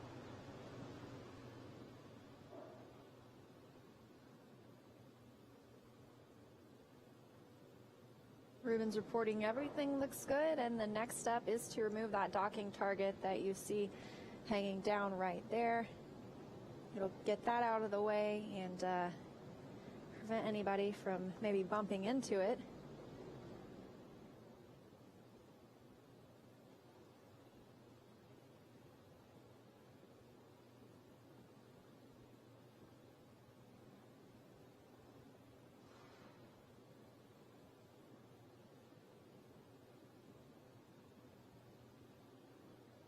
Once she's stowed that docking target, we'll get ready for Dragon hatch equalization. That'll equalize the pressure between Dragon and the station, and then the moment we've been waiting for, we will open the Crew Dragon hatch, welcome those 4 crew members to their new home for the next 6 months.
As Rubens works to open that hatch, we are transitioning over from TDRS satellites, that's tracking data and relay satellite system.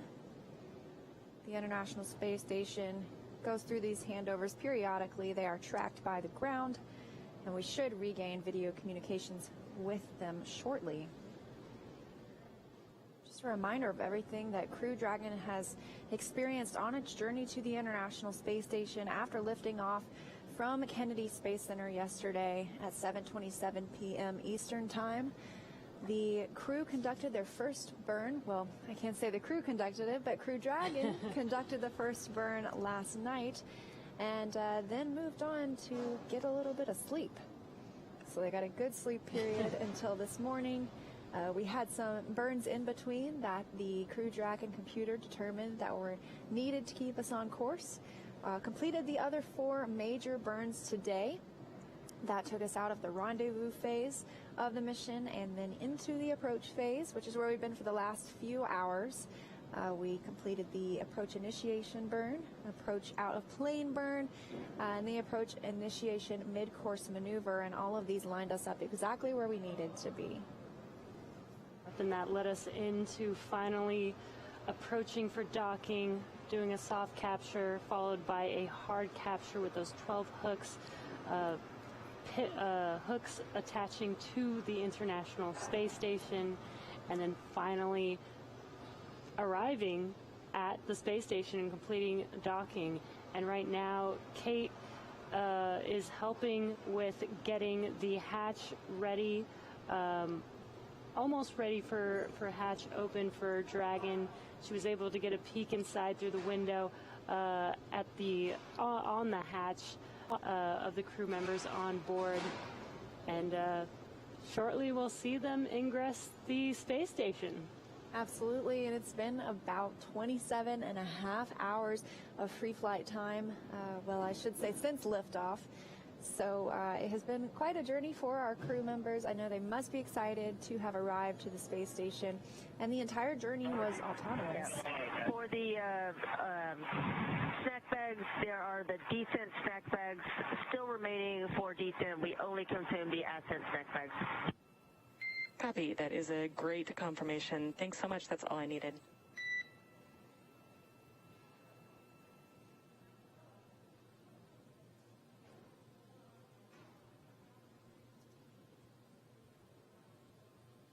That was just the Crew Dragon crew doing inventory aboard their spacecraft. We've mentioned a couple of times everything is meticulously tracked when you're in space, and so that includes any meals that are eaten, any items that are used, and any hardware that's being stowed. We want to make sure we know where it is. This is what the crew was doing as they are waiting for Kate to finish up her procedures on the space station side. The crew, after they docked, they were able to get out of their suits, get their suits drying, and complete their inventory check as they wait for that hatch to open up. And the most recent thing we saw, Kate Rubins, like I mentioned, this was an autonomous mission. The crew did not have to fly Crew Dragon. It flew itself completely all the way to the International Space Station. There's Kate Rubins, a view from the Dragon spacecraft itself. She's configuring the APAS hatch, putting the cover on top of the APAS hatch, and you can see she's removed that docking target that the spacecraft used to align and dock with the International Space Station. Dragon at SpaceX on Dragon to ground. For your awareness, we are about to take down the S-band path, so from this point forward, please use the ISS Big Loop Space to Ground 2 path for all communication.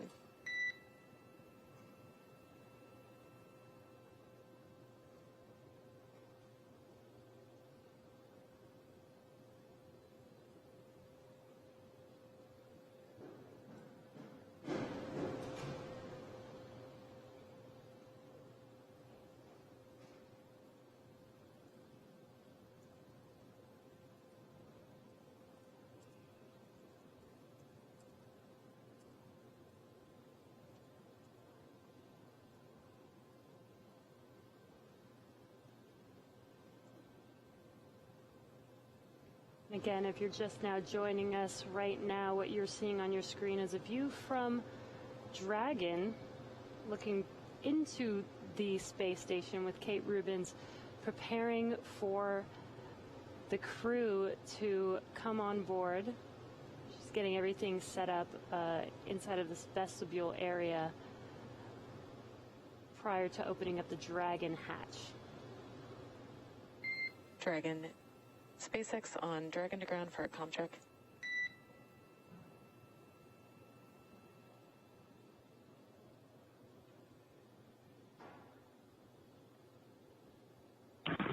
and we have you loud and clear on Dragon to ground. Awesome. We just wanted to let you know that we are about to take down the S-band path, which will take down our Dragon to ground voice communication. So from this point forward, please use the big loop.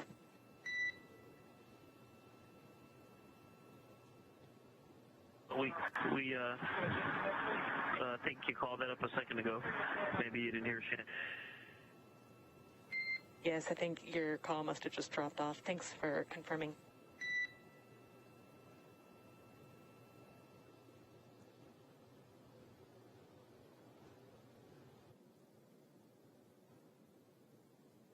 Now with some communication from the team here in Hawthorne, speaking with the crew aboard Crew Dragon, letting them know they are switching their telemetry or their sound communications lines with them. They'll now be communicating via the loops on the International Space Station.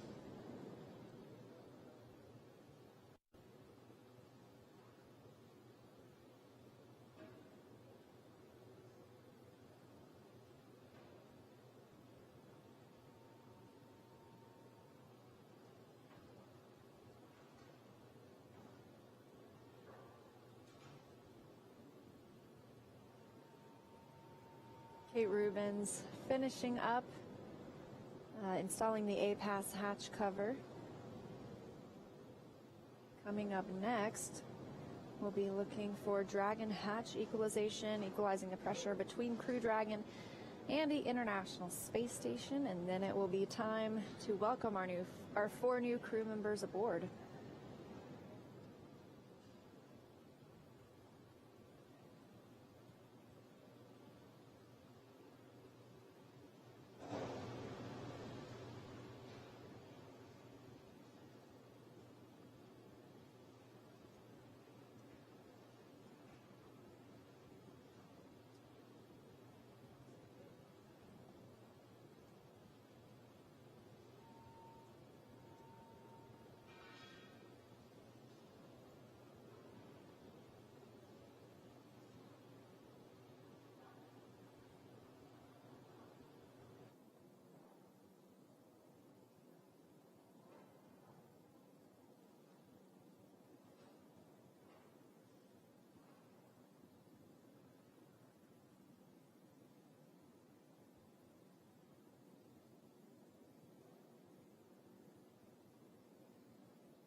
Thanks, Dragon, on the big loop. We forgot to tell you, you can come back on board. We copy. Thank you so much.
You just saw Kate Rubens installing the IMV duct, that's inter-module ventilation.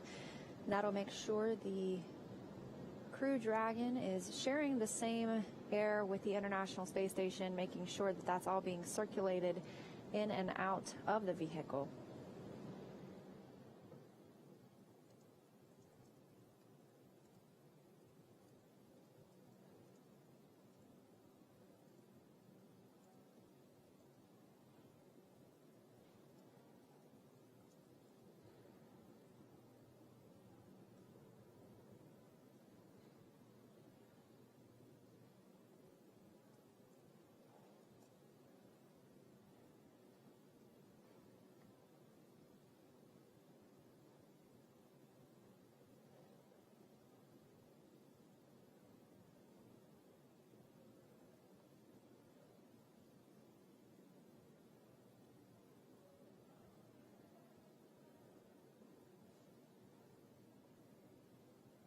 Calls we'll be listening for is that station is ready for Dragon hatch equalization, meaning we want to equalize the pressure between Dragon and the space station.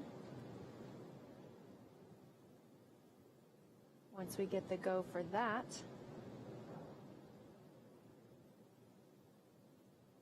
we will stand by for that equalization, and then we will see hatch opening.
Houston and Moscow, station is ready for Dragon hatch equalization.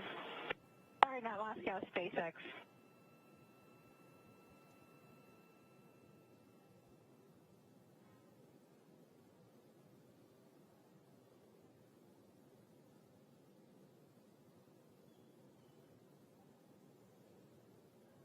And SpaceX, this is Dragon, 6.1 of 4.400. Dragon is ready for hatch equalization. SpaceX copies. ISS and Dragon, stand by for equalization, expected to take 5 minutes. Additionally, please note that we will be hot mic'd for the duration of ingress. Finally, for you, Kate, if you could please meet PACOM on Space to Ground 3, we have additional troubleshooting steps for you. Okay, copy. And my apologies to SpaceX. I came up in a different vehicle, but I'm really excited to see this one, and I'm switching over to Space to Ground 3.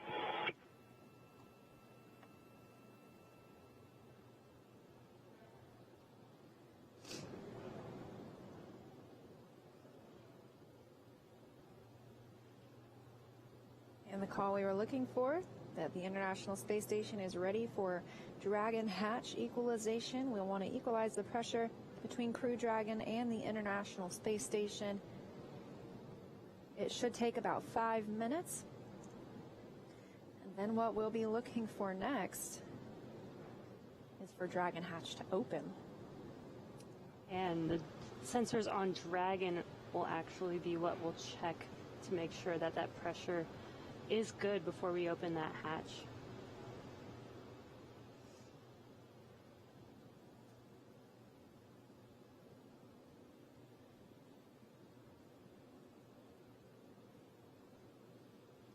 But if all goes well, sounds like we're 5 minutes away.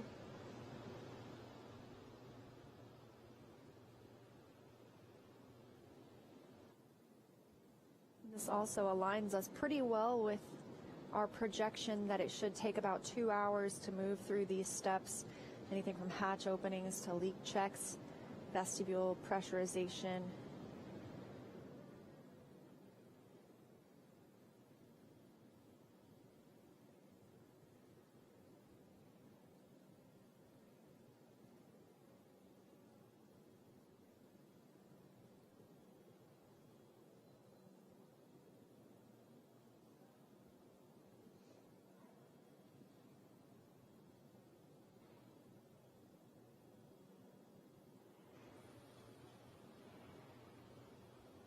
And as a reminder, once the Dragon hatch does open and the 4 crew members do ingress on the space station, there will be a welcome ceremony where the folks on board station will join those 4 crew members, welcoming them on board.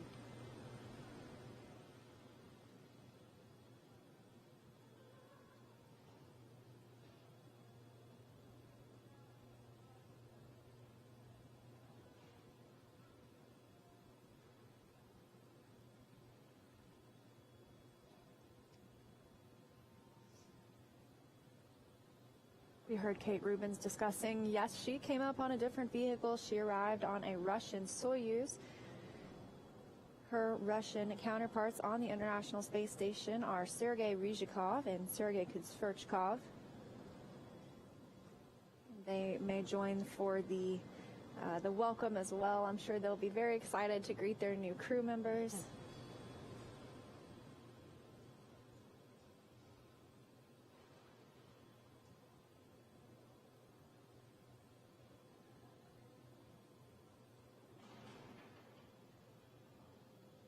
We are just a few minutes away from that pressure equalization between Dragon and the station.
This is Mission Control Houston. The team here in the International Space Station Flight Control Room has been following along all night. They're coming to the end of their shift as we near the opening of the hatch on the SpaceX Dragon.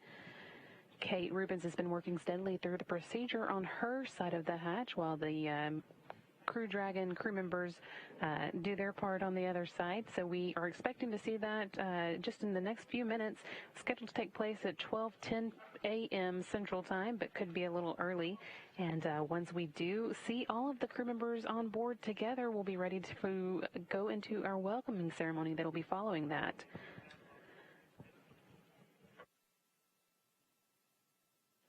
Taking part in that welcoming ceremony, we are going to have the NASA Associate Administrator for Human Exploration and Operations Mission Directorate, Kathy Leaders, and the JAXA, or Japanese Aerospace Exploration Agency President, Dr. Yamakawa Hiroshi. And they will be talking with the crew as part of the welcoming ceremony as the Crew Dragon members, that's Mike Hopkins, Victor Glover, Shannon Walker, and Soichi Noguchi, join the Expedition 64 crew for the first time.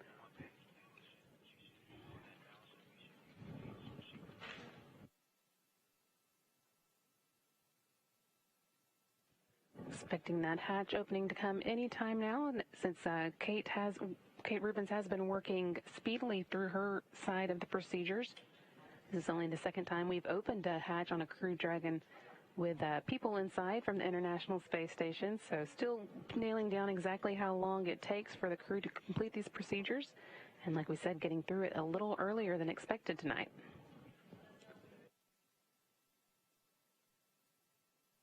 Shortly after the welcoming ceremony begins, the team here in Mission Control Houston will be handing over to their Orbit 1 counterparts, wrapping up their part in the arrival of the Dragon at the International Space Station.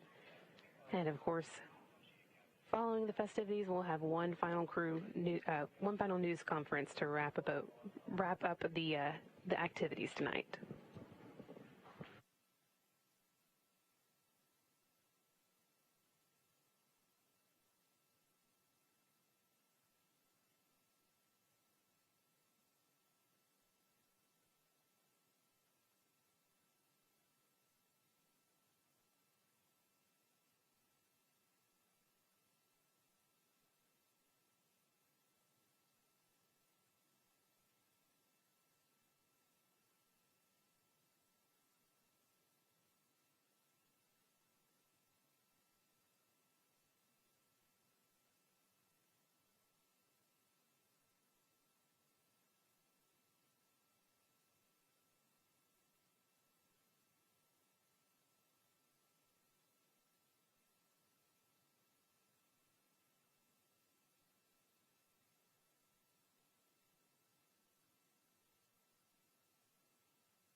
Dragon SpaceX on the big loop. You are go for hatch opening per your decal, followed by the remaining actions in procedure 4.400, section 6.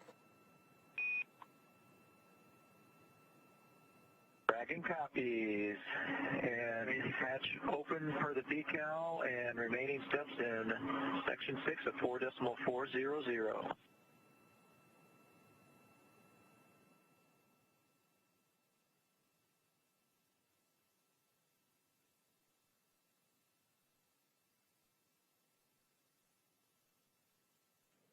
Here they have the team on the ground giving the crew on board the Crew Dragon the go to open their side of the hatch, which is what we've been waiting for, so we should be seeing them floating through across the threshold to the International Space Station momentarily.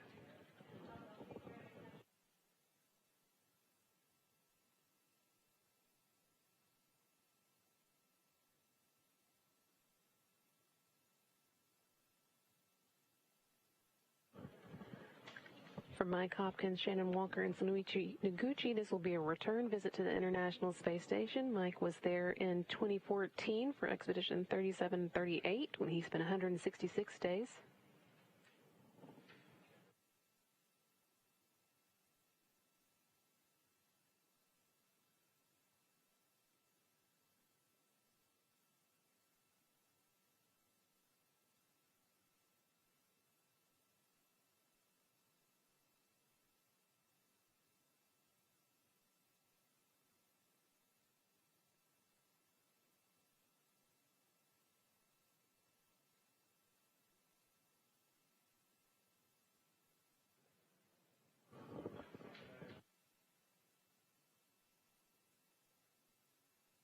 SpaceX, this is Dragon on the big loop, 6.6, 4.400, hatch is open.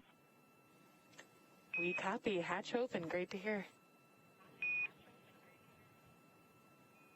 And as you can see, they do have that hatch open now. They called down. That came right at 12:02 a.m. Central Time. Hatches between the two vehicles open. Now we're just waiting for the crew to head to the International Space Station. Looks like they are waving hello to their new crewmates now.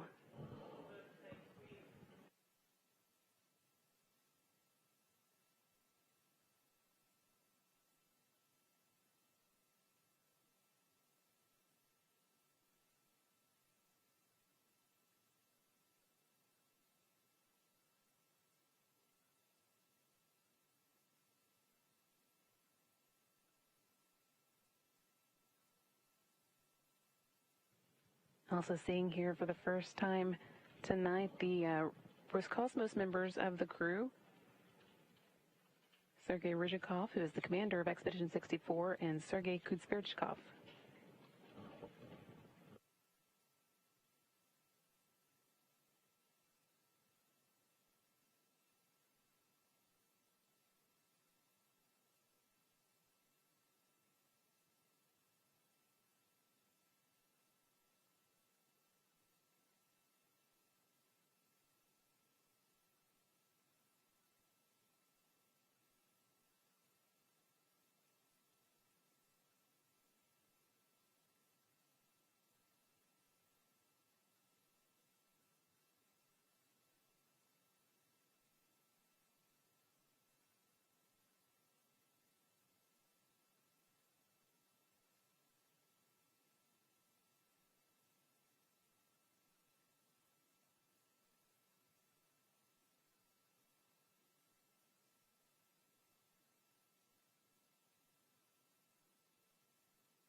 And Houston, this is Dragon on the Big Loop. INV duck installation is complete. You are go for INV fan activation.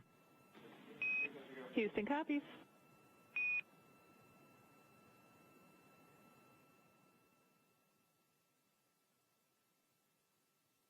Crew finishing up some intra-module ventilation work there, getting air flowing between the space station and the Crew Dragon before they do make their way across the hatch.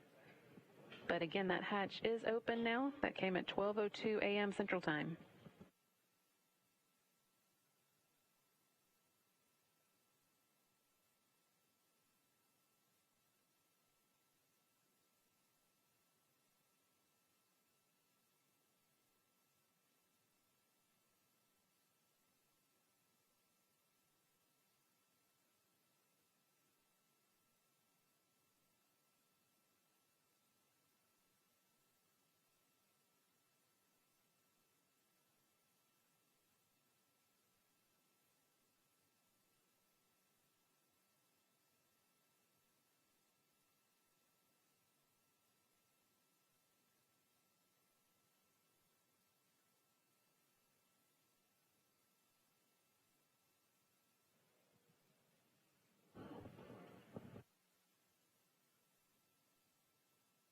As I was saying a moment ago, this will be Mike Hopkins' second visit to the International Space Station. He was last there in 2014.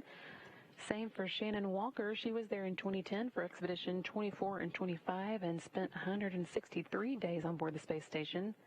Soichi Noguchi has been to the space station twice before for STS-114 in 2005 and in 2009 for Expedition 22 and 23. He's got 177 days already in space.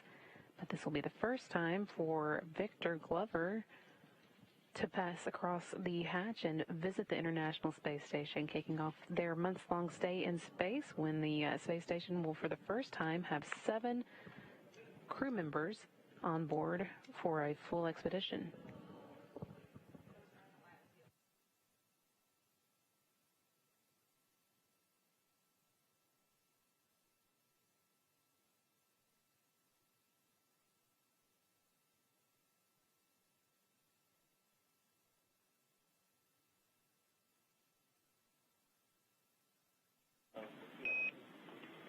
Station Houston on Space Ground 2, you are go in step 6.3.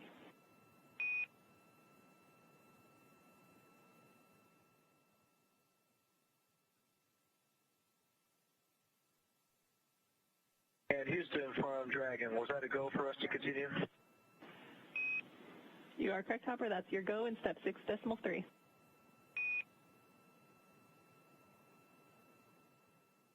Copy, inward.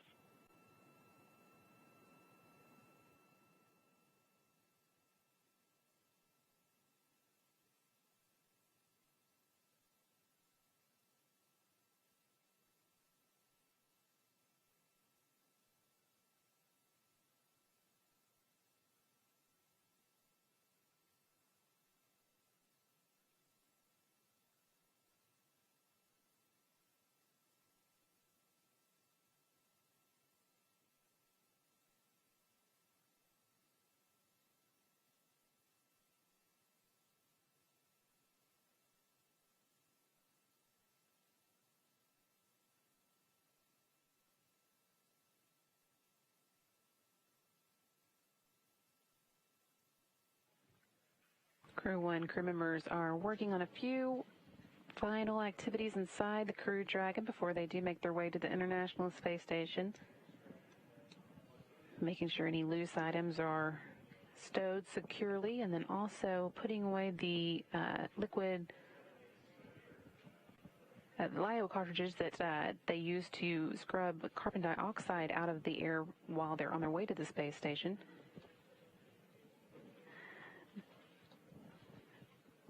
Now that they are at the space station, they don't need those any longer because they'll use the space station system for that. Again, these are just the last few items before they'll be able to ingress the space station.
SpaceX Dragon on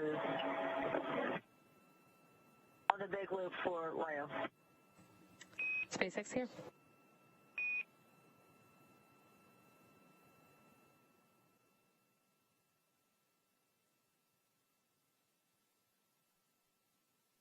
Yeah, just a question. Just want to confirm that you are supposed to put LiO cartridge 1, our original cartridge, into the active slot. That is affirmed. That is what we want you to do, please.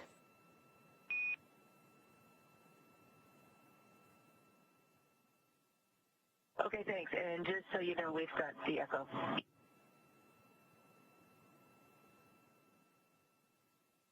Copy.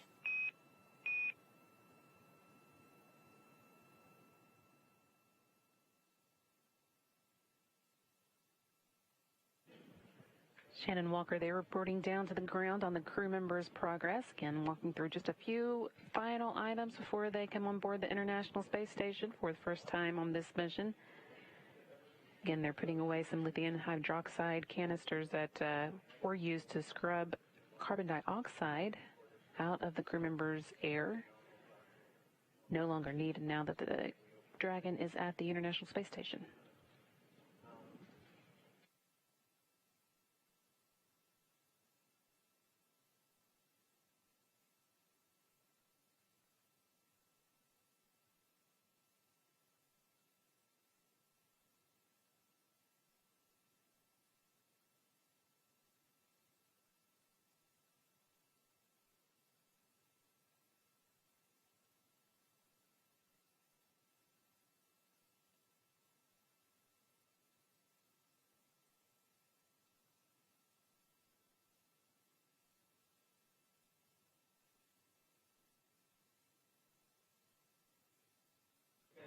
Seeing two-thirds of the current Expedition 64 crew here. Kate Rubins, of course, with NASA, and then the Expedition Commander, Sergei Ryzhikov, there on the right side of the screen.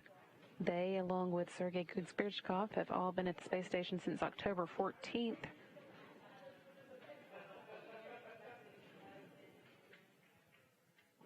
Now waiting to greet the 4 new members of the expedition that will be joining them any moment.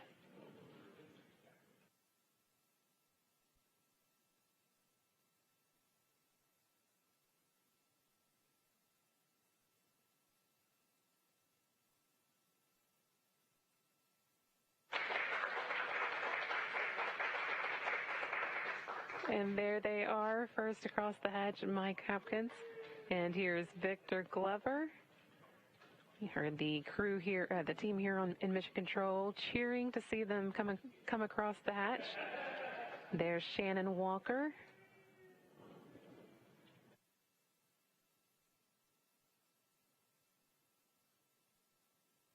And finally, Soichi Noguchi bringing up the rear.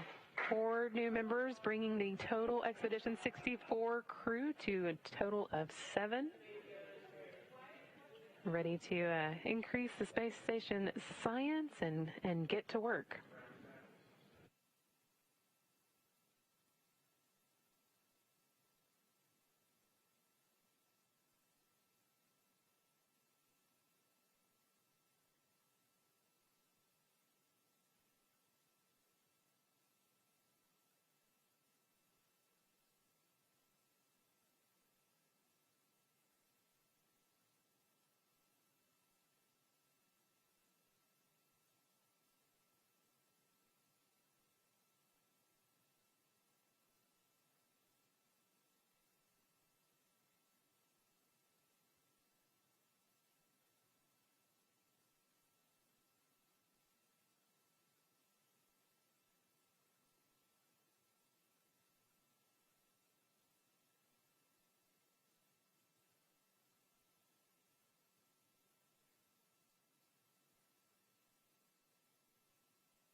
to the station on Spacer Ground 2, ready for scene and voice checks.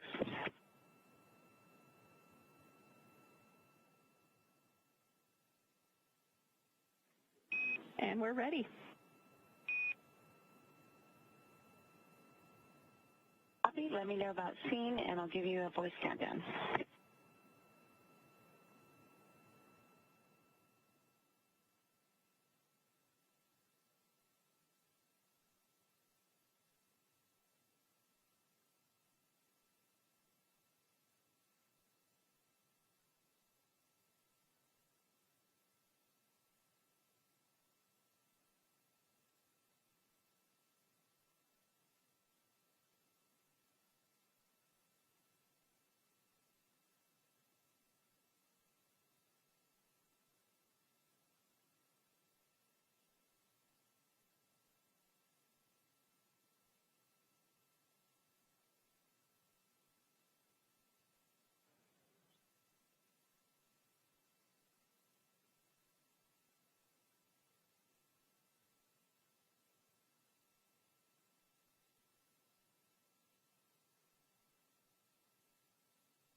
And we are here at SpaceX headquarters in Hawthorne. You've got a view of Mission Control Houston, or Mission Control Hawthorne right there on your screen. And we just saw the major event of the night.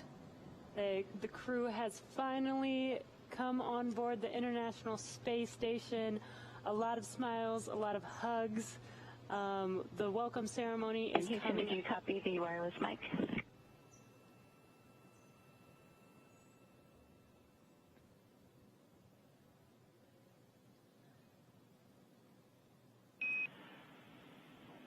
Station Houston, that's a good scene check. We're checking something here on the audio, so stand by for another countdown.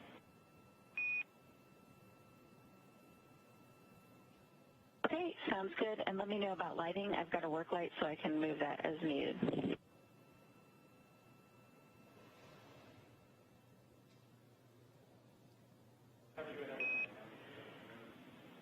And lighting looks good, Kate. And if you could just do a quick 5 count, we'll do a quick audio check. Copy and work.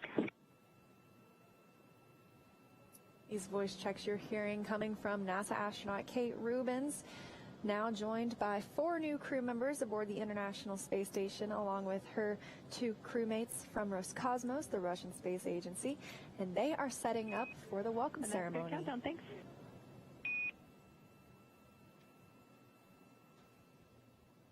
So we are standing by for that welcome ceremony coming up just a few minutes from now.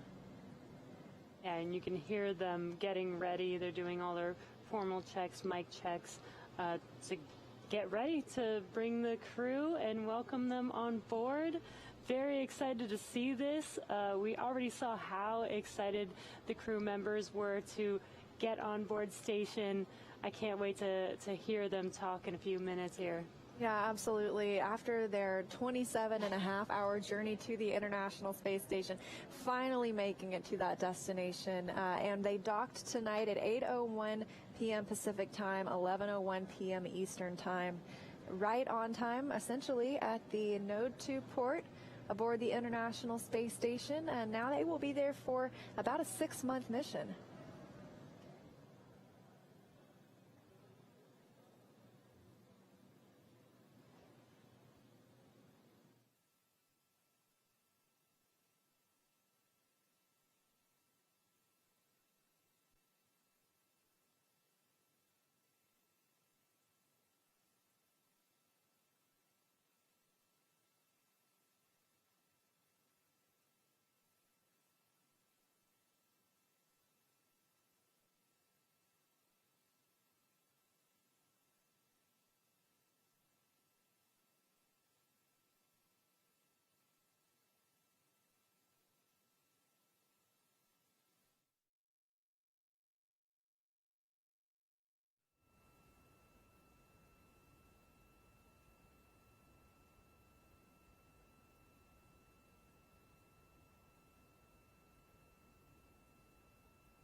Station Houston on Space Ground 2 for Kate.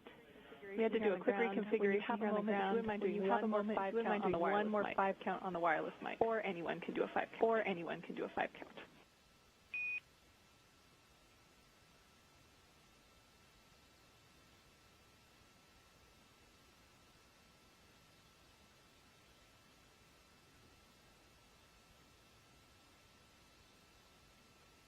Station, I'm ready for another 5 count. On the wireless mic, 1, 2, 3, 4, 5. And that was the best 5 count of them all. Hey.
For those who've still been hanging with us, we are now coming up on the time for our hatch opening or welcome ceremony.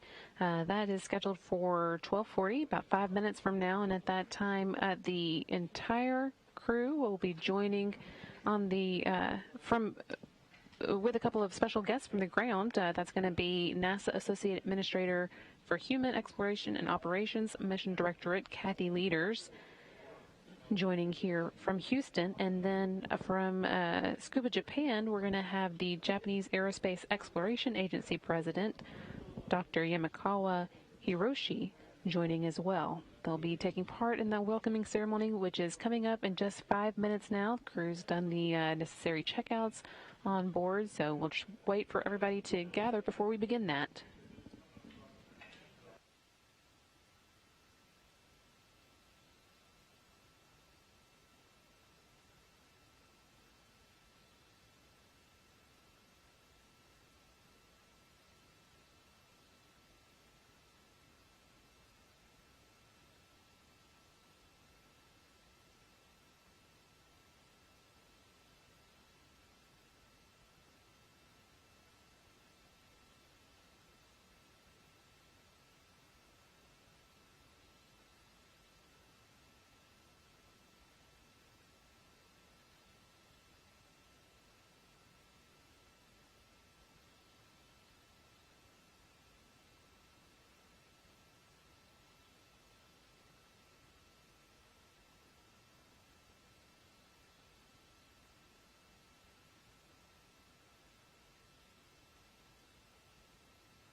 Crew members gathering as promised for the welcome ceremony, which is now just moments away from beginning.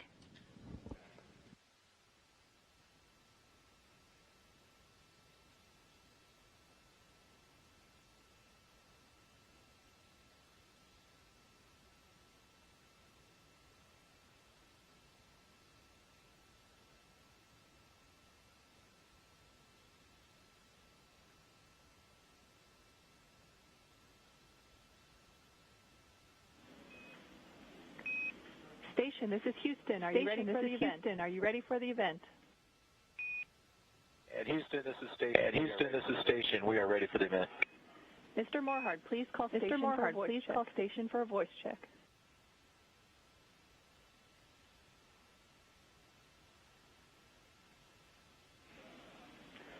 Miss Leaders, please call station for a voice check. Hi, this is Kathy Leaders. Here at the Johnson Space Center in Houston. How do you hear me? How do you hear me? Hello, Kathy. We hear you loud and clear. Wow, I can't tell you how great it was to see you all come across the hatch. It means a lot to me. Just means a lot to me. On behalf of the joint SpaceX and NASA team, who you know have expended a lot of blood, sweat, and tears, and our nation who's been following along with you as you guys have been going on your journey. I can't tell you how proud we are of you and how much we want to congratulate you. Mission. It's been really cool to watch you.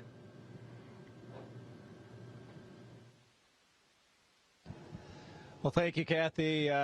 We just want to say thank you to everybody, SpaceX, NASA, the DoD, just all across the nation.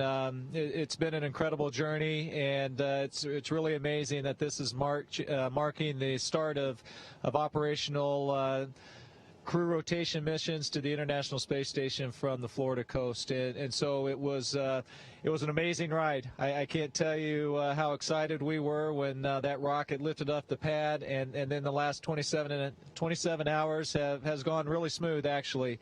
And so we are so excited to be here.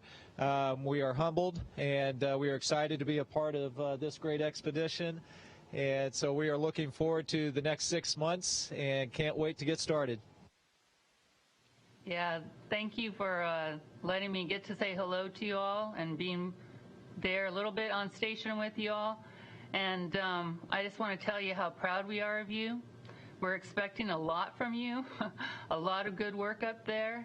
Not only are we proud in this nation of you, but our international partners are extremely proud of you. And I know I have some folks in Japan that also want to give you some greetings. So with that, I'm going to turn it back to Mission Control.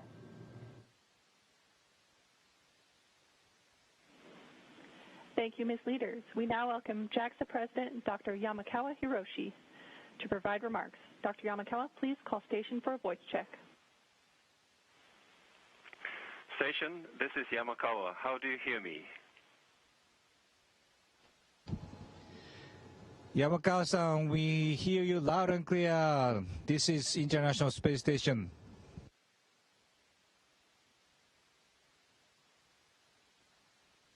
Thank you, Noguchi-san. We were very much excited about your launch this morning.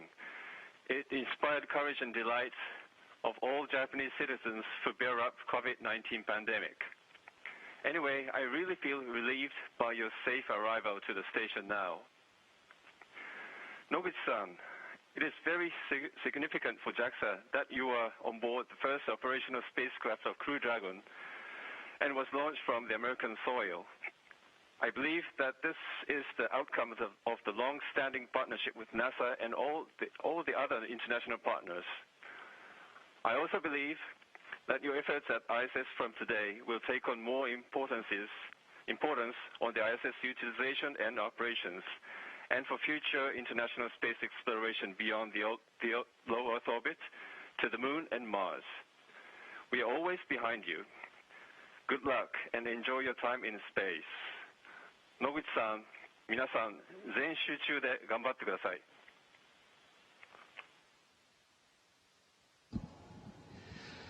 Thank you, Dr. Yamakawa. Thank you for the kind words. And we are very humble and happy to be here. This is the first operational flight of the Crew-Dragon.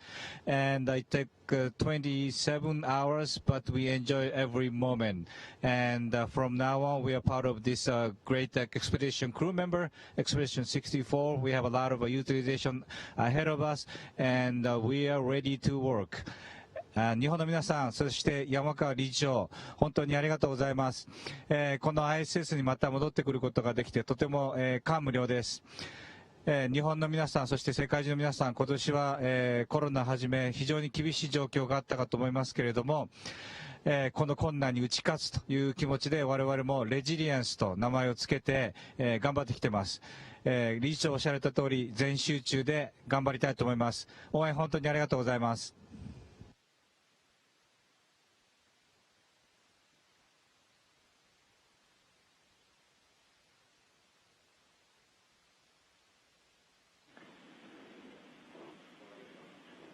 Thank you, Ms. Leaders and Dr. Yamakawa, for your participation in the Crew-1 welcome ceremony. Station, we are now resuming operational audio communication.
Wow. Thank you so much, everyone, for joining us for this coverage of our commercial crew mission, the Crew-1 mission aboard Crew Dragon to the International Space Station. We watched them all the way from suit up yesterday to ingress on the vehicle, liftoff at 7:27 p.m. Eastern Time. First stage, giving them a ride into orbit as it returned back to Earth and landed on Just Read the Instructions, to Dragon separation yesterday and nose cone deploy, to today through all the Dragon burns, 5 major burns on Dragon, and docking as well as ingress onto the station. On behalf of SpaceX and NASA, thank you for watching today's webcast and for your interest in this exciting, historic mission. Now that Dragon has reached the International Space Station, it will spend approximately 6 months docked there until it's time for Crew-1 to return home via splashdown in the Atlantic Ocean. When it's time for Dragon to make its way home, we will be broadcasting its return from departure through to recovery live on SpaceX.com and NASA TV. Coming up next, we are going to have a post-docking news conference live from the Johnson Space Center, so stick around and hear from some of the key members of the NASA, SpaceX, and JAXA teams on this historic mission. Be sure to follow SpaceX and NASA on social media for real-time updates. We can't say enough what an honor it was to be part of this mission, how excited we are for Crew-1, for NASA, and SpaceX. Thank you again for watching.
throttle up. Every roger, go for deploy. Thanks, June, and to everybody in the shuttle program. The crew is go for launch. Roger, nice to be in orbit. We have followed in their footsteps to get us where we are today.